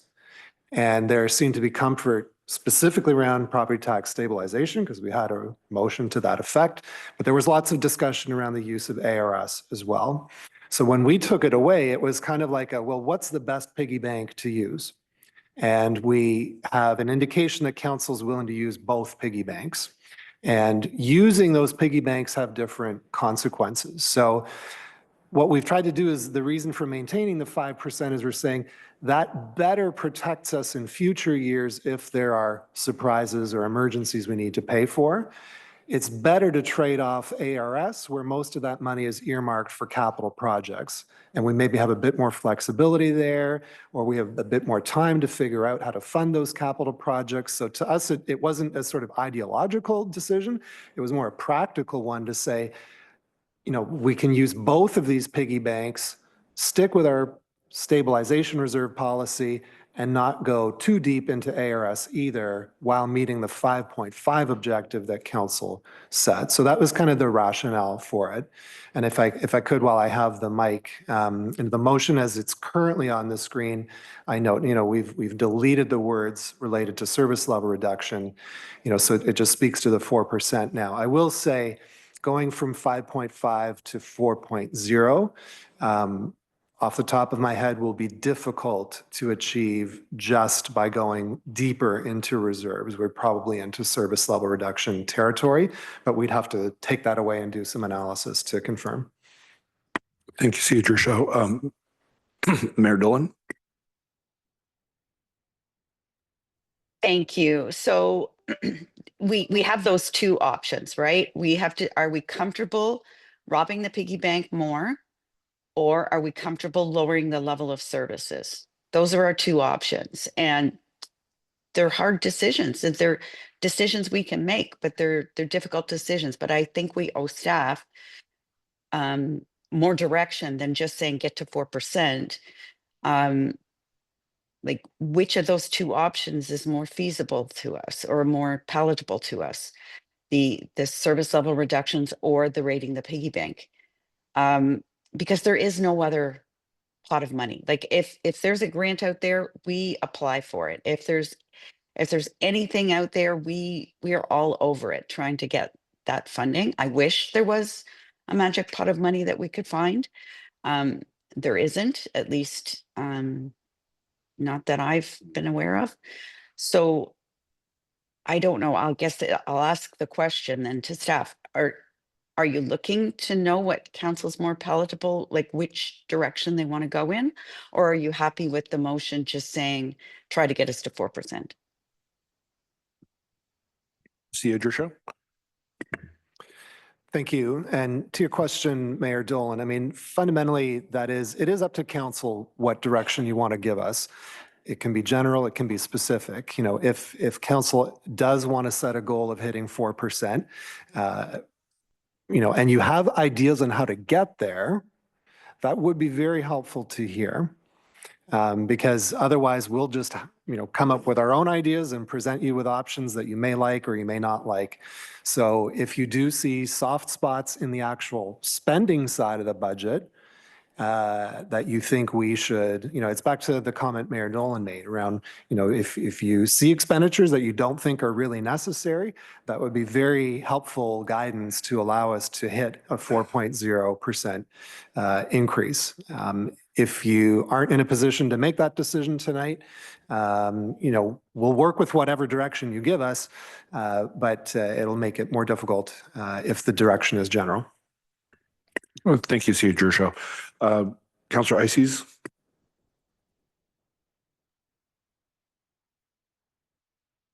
Thank you, Deputy Mayor.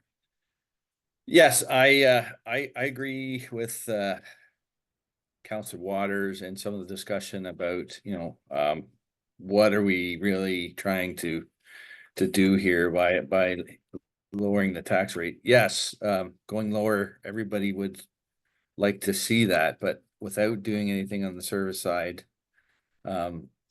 it's just not going to work. So, and then I would question, why are we talking about 4%? We were comfortable at 5.5 as a target for staff last time. Now we're talking about 4. Why stop at 4 if we're going to go down? Go to 2.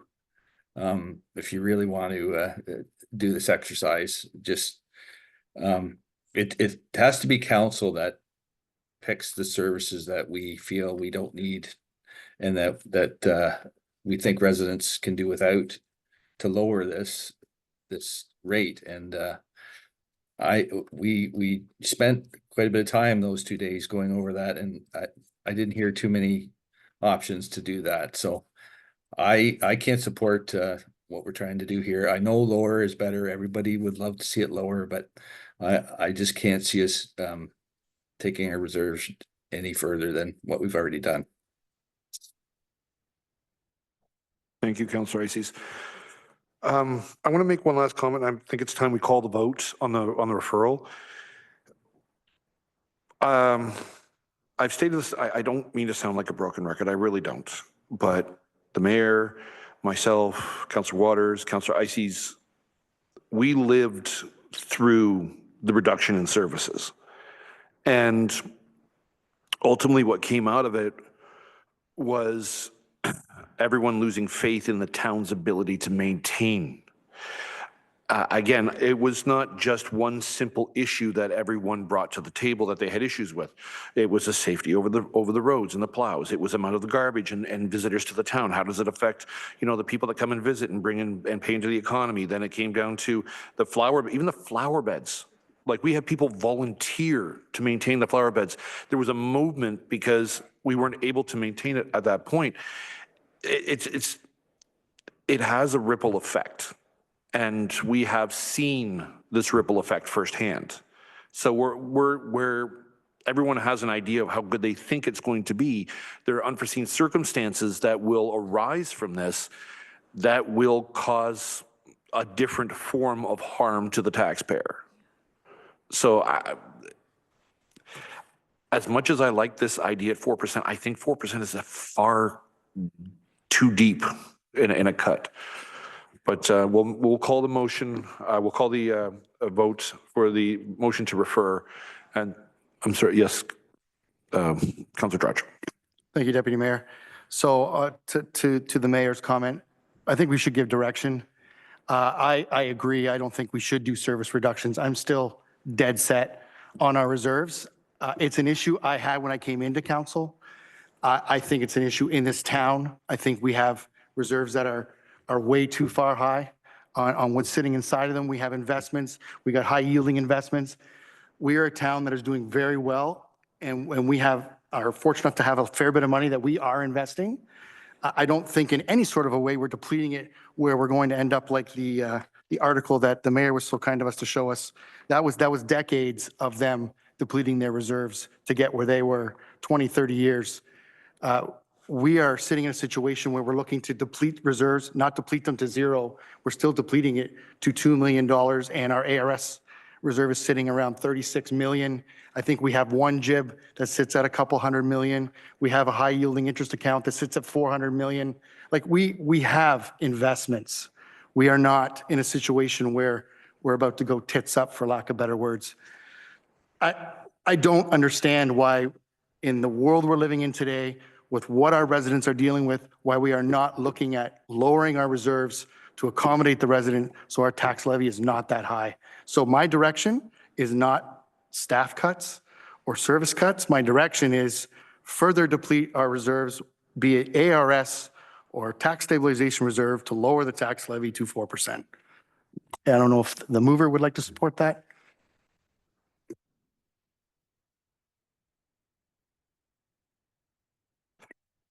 Okay.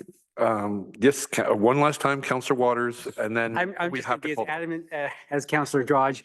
All we're doing is kicking the can down the road. We're going to deplete our reserves. Those reserves are designed for projects we have down the road. We have millions upon millions of dollars of projects down the road that we're responsible for.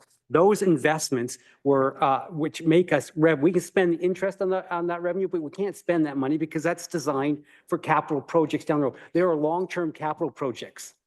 I am not willing to steal from that on an ongoing basis, or even for this one time, just so that we can look good to our taxpayers now, so that future councils have to deal with deficits in their capital budgets and in their other operating budgets. So I think we've had a responsible discussion. Let's vote on it, see where we go from there, and then it's done with. Thank you, Councilor Waters. I agree. It's time to call the vote. So, sorry, Mayor Dolan. Thank you. Just one last comment. So whether or not that this motion passes, can we at a future meeting have a workshop or a presentation on reserve funds, why they are where they are, how they get there, what they're used for, and what our gap is in infrastructure? Because I spent decades at AMO trying to convince, and we're doing another one now, another fiscal review, to try to get the province to understand that our current system isn't sustainable. This can't go on. We cannot get enough money in our reserves to replenish our infrastructure. And we need to push the government all the time to not to close the gap, to provide sustainable funding to municipalities. And within a flip of a pen, we know that this government is, and probably others are very pro-developer and very against development charges, and could very easily, they could dry up and go away very quickly. We know that there's a push from the development industry to make that happen as well. So we can't always count on the level of DCs that we've gotten because, you know, the development group has, you know, pretty effectively convinced the federal and the provincial government that, you know, it's increasing the cost of housing and that we shouldn't be getting those DCs. So much of the money that we have saved and in reserves is DC funds that are there because legislatively we can't use them for anything else. We have to use them for whatever they were collected for. So we are fortunate to be in a pretty healthy position, not overly healthy by any stretch of the imagination. And I think we do need to have that discussion about reserves and why they are where they are and how we get them and what we're required to do and what we cannot do with them. Thank you, Mayor Dolan. I have one comment to make, and then I will give the floor to Councillor Richardson, and then I will not be accepting any more debate at this point in time. We've discussed this for a good period of time. Everyone's been heard. And there is a request from Councillor Zanella for a recorded vote on top of this. So one thing that when the first term of council, when we sat there was not the reduction in DC rates. And then Doug Ford initially cut the DC funding that came to the town, which affected our balances. And then recently, Pierre Poilievre, the leader of the opposition, sat down with Jordan Peterson and had a rather long discussion. It's on a podcast, it's on YouTube, it's easily referred to.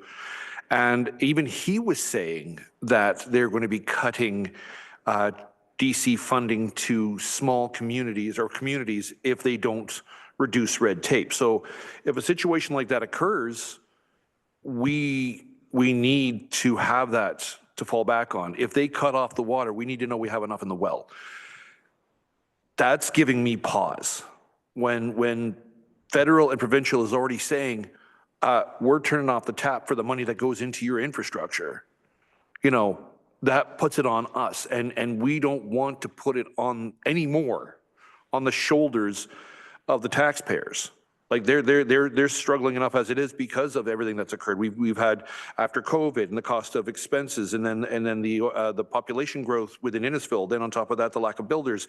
Buying a house that today is near nigh impossible unless you already have a building that you can sell to fund the new house.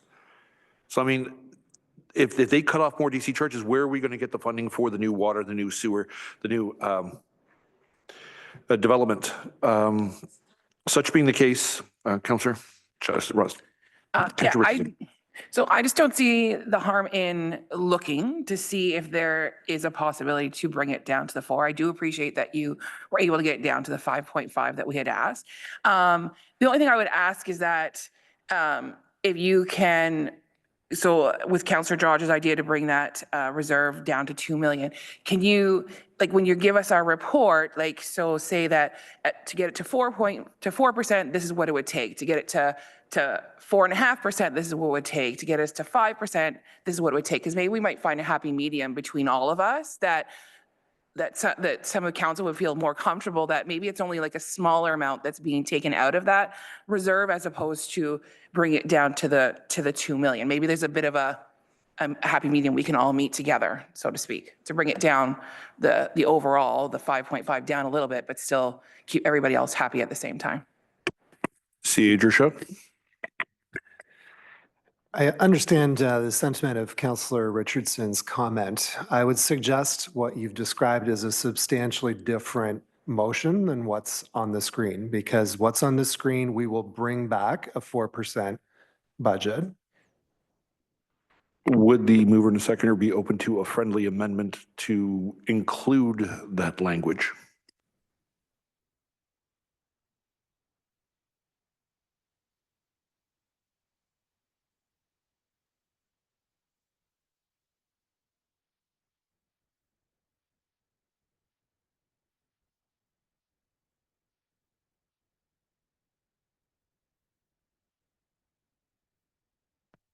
Sorry, just so we have some options of what we can look at. Like I said, like Yeah, just some options, I guess, is the best way to describe that, I guess. Sorry.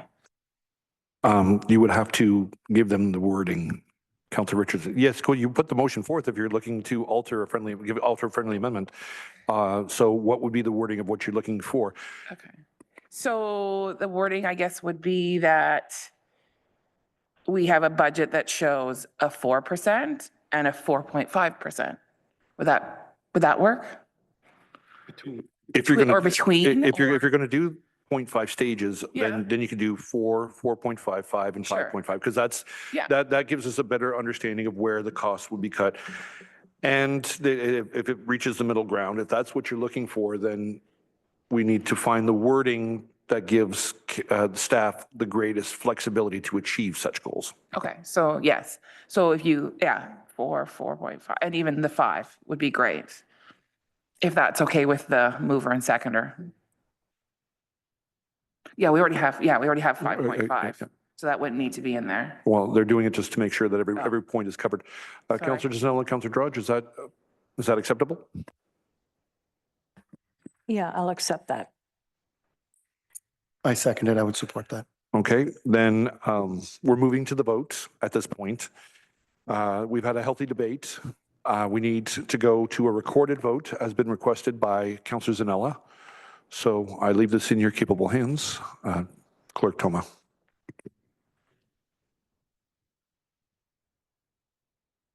Oh, sorry. Excuse me, through the chair, is that still to be just through reserves or is that through other means?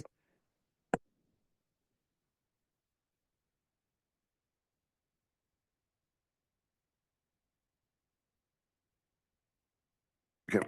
We've had numerous debates. We've had back and forth. We've had rebuttals. We've been doing this for a number of hours now.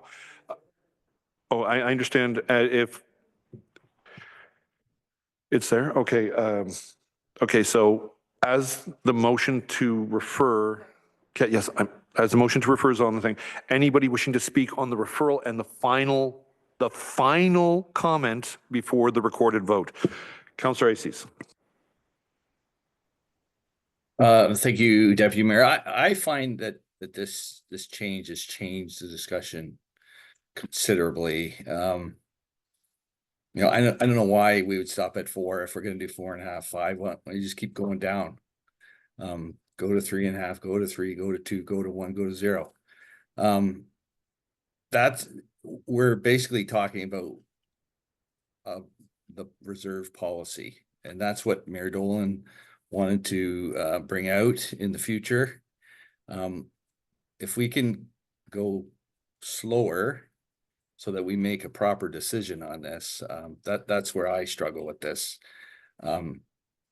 If we approve the budget for 2025 at the 5.5, and we get the discussion on the reserve policy, we have opportunity at the end of 2025 to change 2026.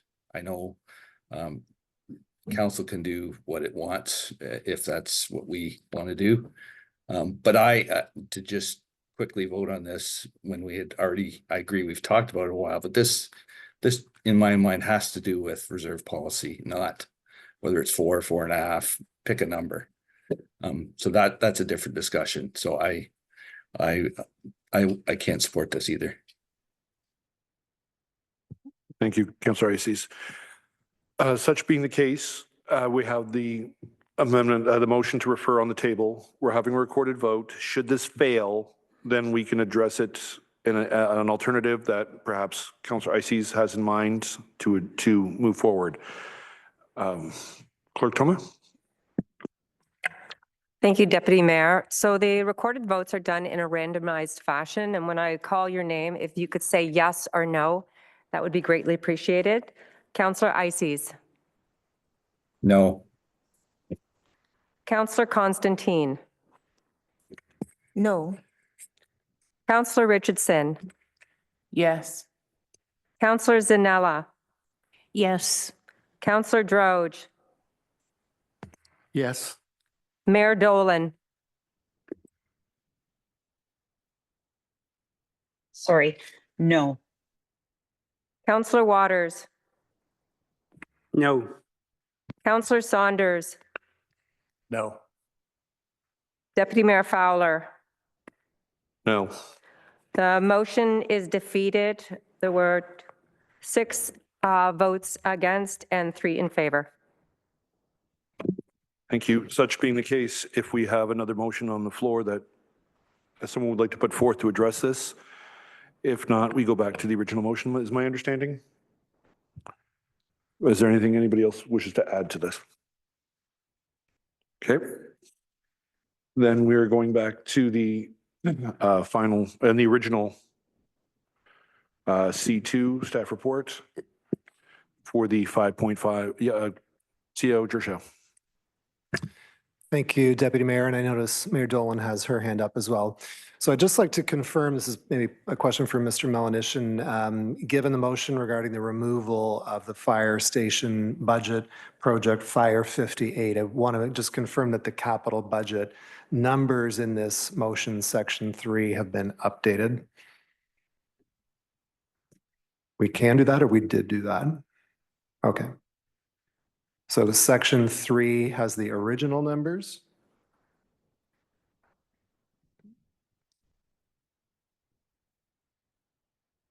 Just given the specificity of the recommendations, I think we want to get the number right.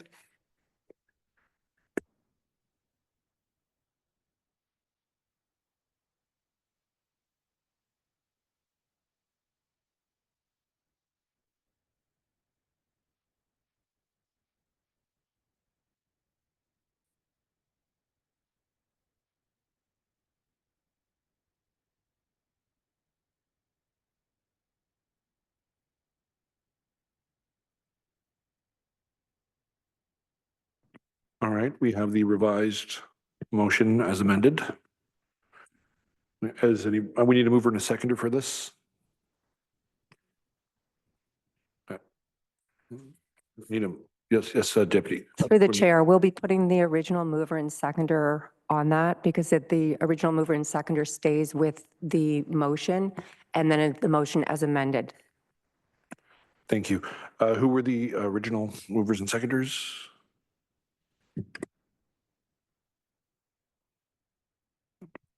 I'm going to ask Councillor Ices and Councillor Drudge, do you still wish to support this motion?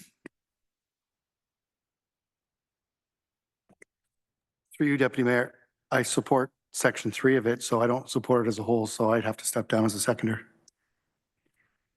We need a new seconder. That would be Councillor Waters. Right, such being the case now, we are going to the vote for the capital budget. Oh wait, apologies. We have a friendly amendment that is going to be added to this.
Clerk Toma, might I get some direction as to where we're standing? We've added that friendly amendment regarding that 30-day shortening. So now council can have any further discussion they wish, or they can vote on the motion as amended. If anybody has any, yes, Councillor Drudge. So thank you, Deputy Mayor. So I need to remove myself as a seconder on this motion as a whole. I only support section 4. I believe Councillor Waters stepped up as seconder when.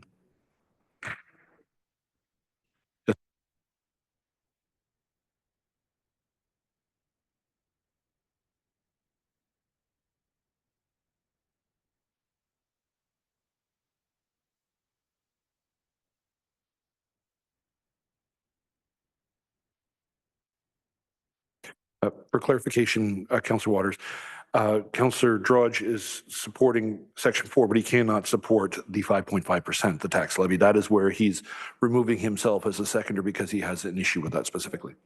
Oh, where did? Oh. Councillor, Mayor Dolan.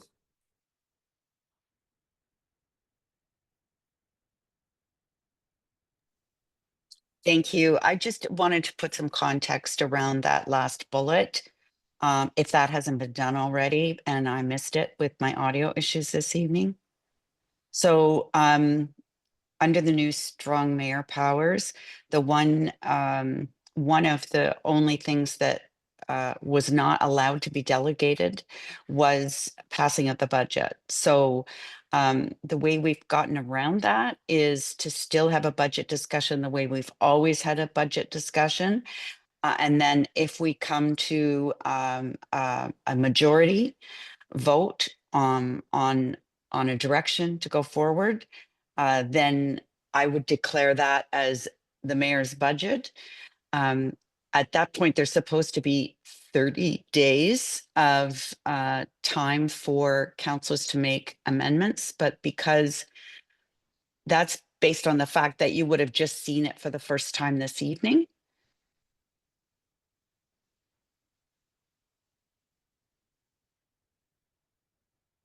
Thank you, Mayor Dolan.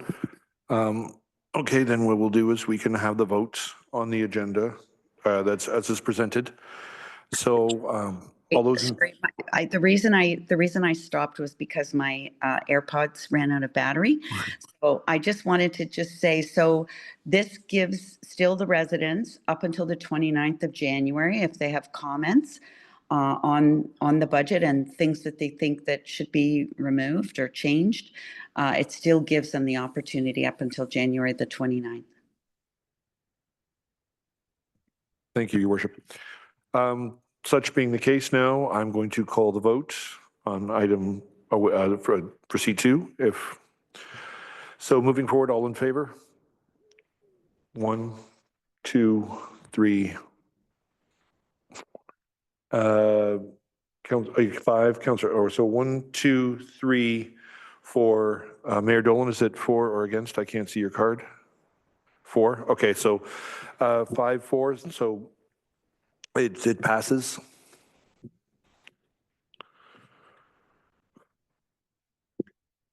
All right, so now we go into Rise recommendation. I need a mover and a seconder, please.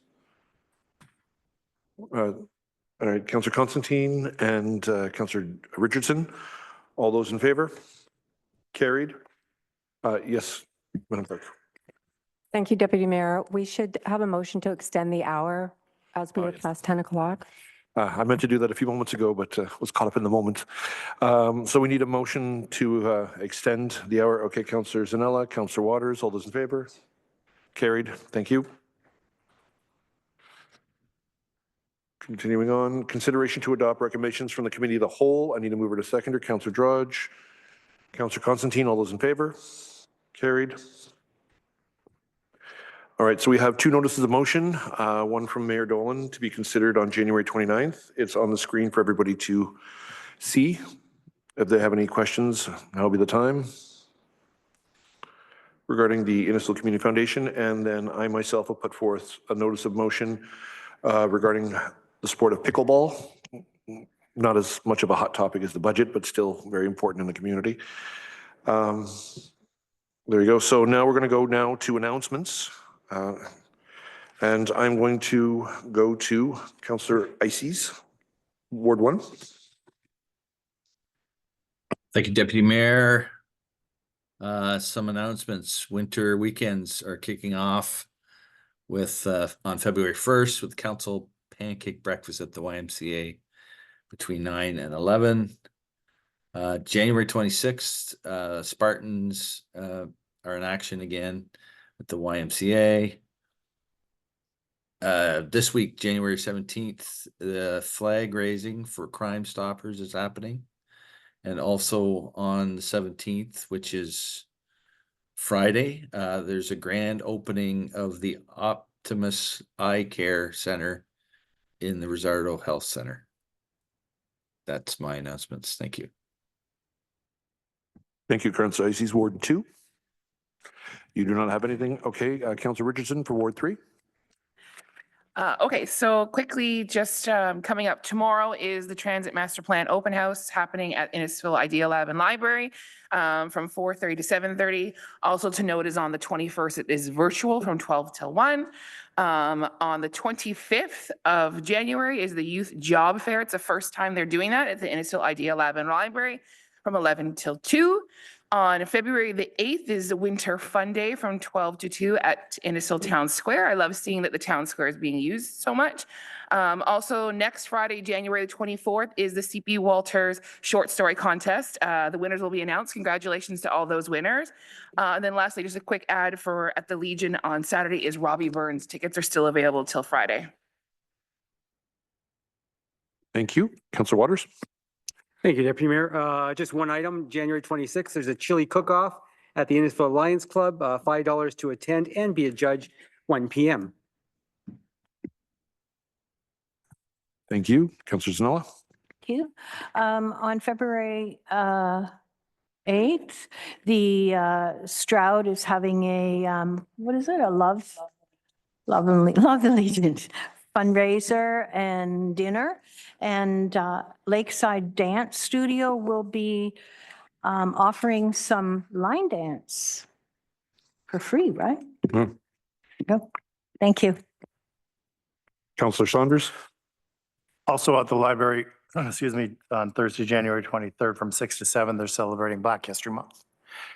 On Friday, January 24th from 1:30 to 3:30, it's a PA day, so they're doing a Super Mario Kart contest.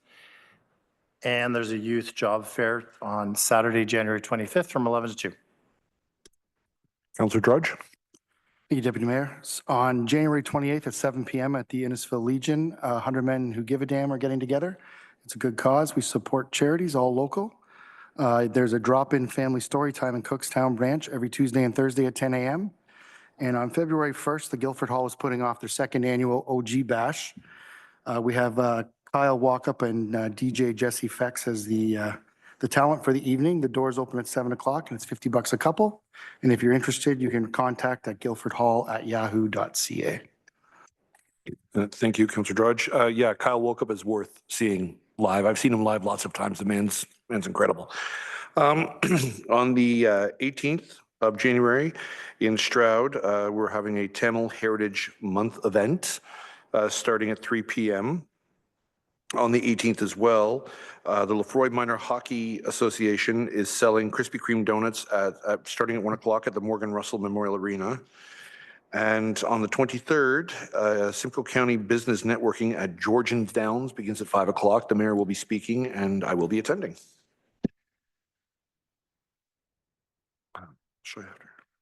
All right, such being the case then, after announcements. I'm sorry. Oh, Mayor Dolan, do you have anything you wish to add? Absolutely, Deputy. So I do have a couple. I wasn't able to hear the county update that you did. Can I assume you talked about the first step in the composition? I gave a breakdown of how the composition would occur and how the debate occurred and the steps required with the triple majority. Yes. Wonderful, wonderful. And can I just say a special thank you to the deputy for seeing the light And after voting against the reduction last time, voting in favor of it this time. So thank you for doing that. And then I also, for the county, wanted to just speak briefly about the waste management calendars, unless that's repeating anything that's already been said, that they are not being mailed out this year, but we do have some at our different libraries and at town hall, should somebody require one. But I would highly recommend, instead of using a paper calendar, that you download, if you haven't already, the Simcoe Collects app. The really cool thing about the app is if there's inclement weather and they need to pull the waste collection vehicles off the road, you'll get a specific a notice just for your street or your area that there's going to be some change. So it's really handy app, and I would encourage everybody to download it. And then finally, some sad news in a couple of cases. So a longtime resident of Innisfil, Betty Squibb, passed away. There's going to be a celebration of life for her on Saturday. Betty's husband, Harry, worked for the town of Innisfil for decades. He was the best grader operator in Simcoe County, and we celebrated his life just before COVID in early 2020. And we also have a beautiful mural of him up at the operations hall, and his wife Betty was there to unveil it, and now unfortunately she has passed. We have also lost a very incredible person from the Guildford area that Councillor Drodge informed me about, Chuck Willoughby. Chuck, a resident of Limerick Street, who had a bad skiing accident out west, and our heart pours out to his family and his boys. And finally, Rick Jones. So if you've had anything to do with planning anywhere in Simcoe County over the last 30 years, you'll know that name. Jones Consulting Group, the founder of Jones Consulting Group, Rick Jones, passed away after a courageous battle with cancer. He had a lot to do with putting the mark on South Simcoe and how South Simcoe was planned. And he filled in for us and worked for us the odd time too when we were short planners. So always a wonderful sense of humor and a really nice person. And our hearts go out to Cheryl and his girls. And those are my announcements. Thank you, Deputy. Thank you, Madam Mayor. Next is the confirming bylaw and adjournment. Moved by Councillor Richardson, seconded by Councillor Drodge. All those in favor that the meeting be adjourned at 10:14 p.m. Carried. Thank you.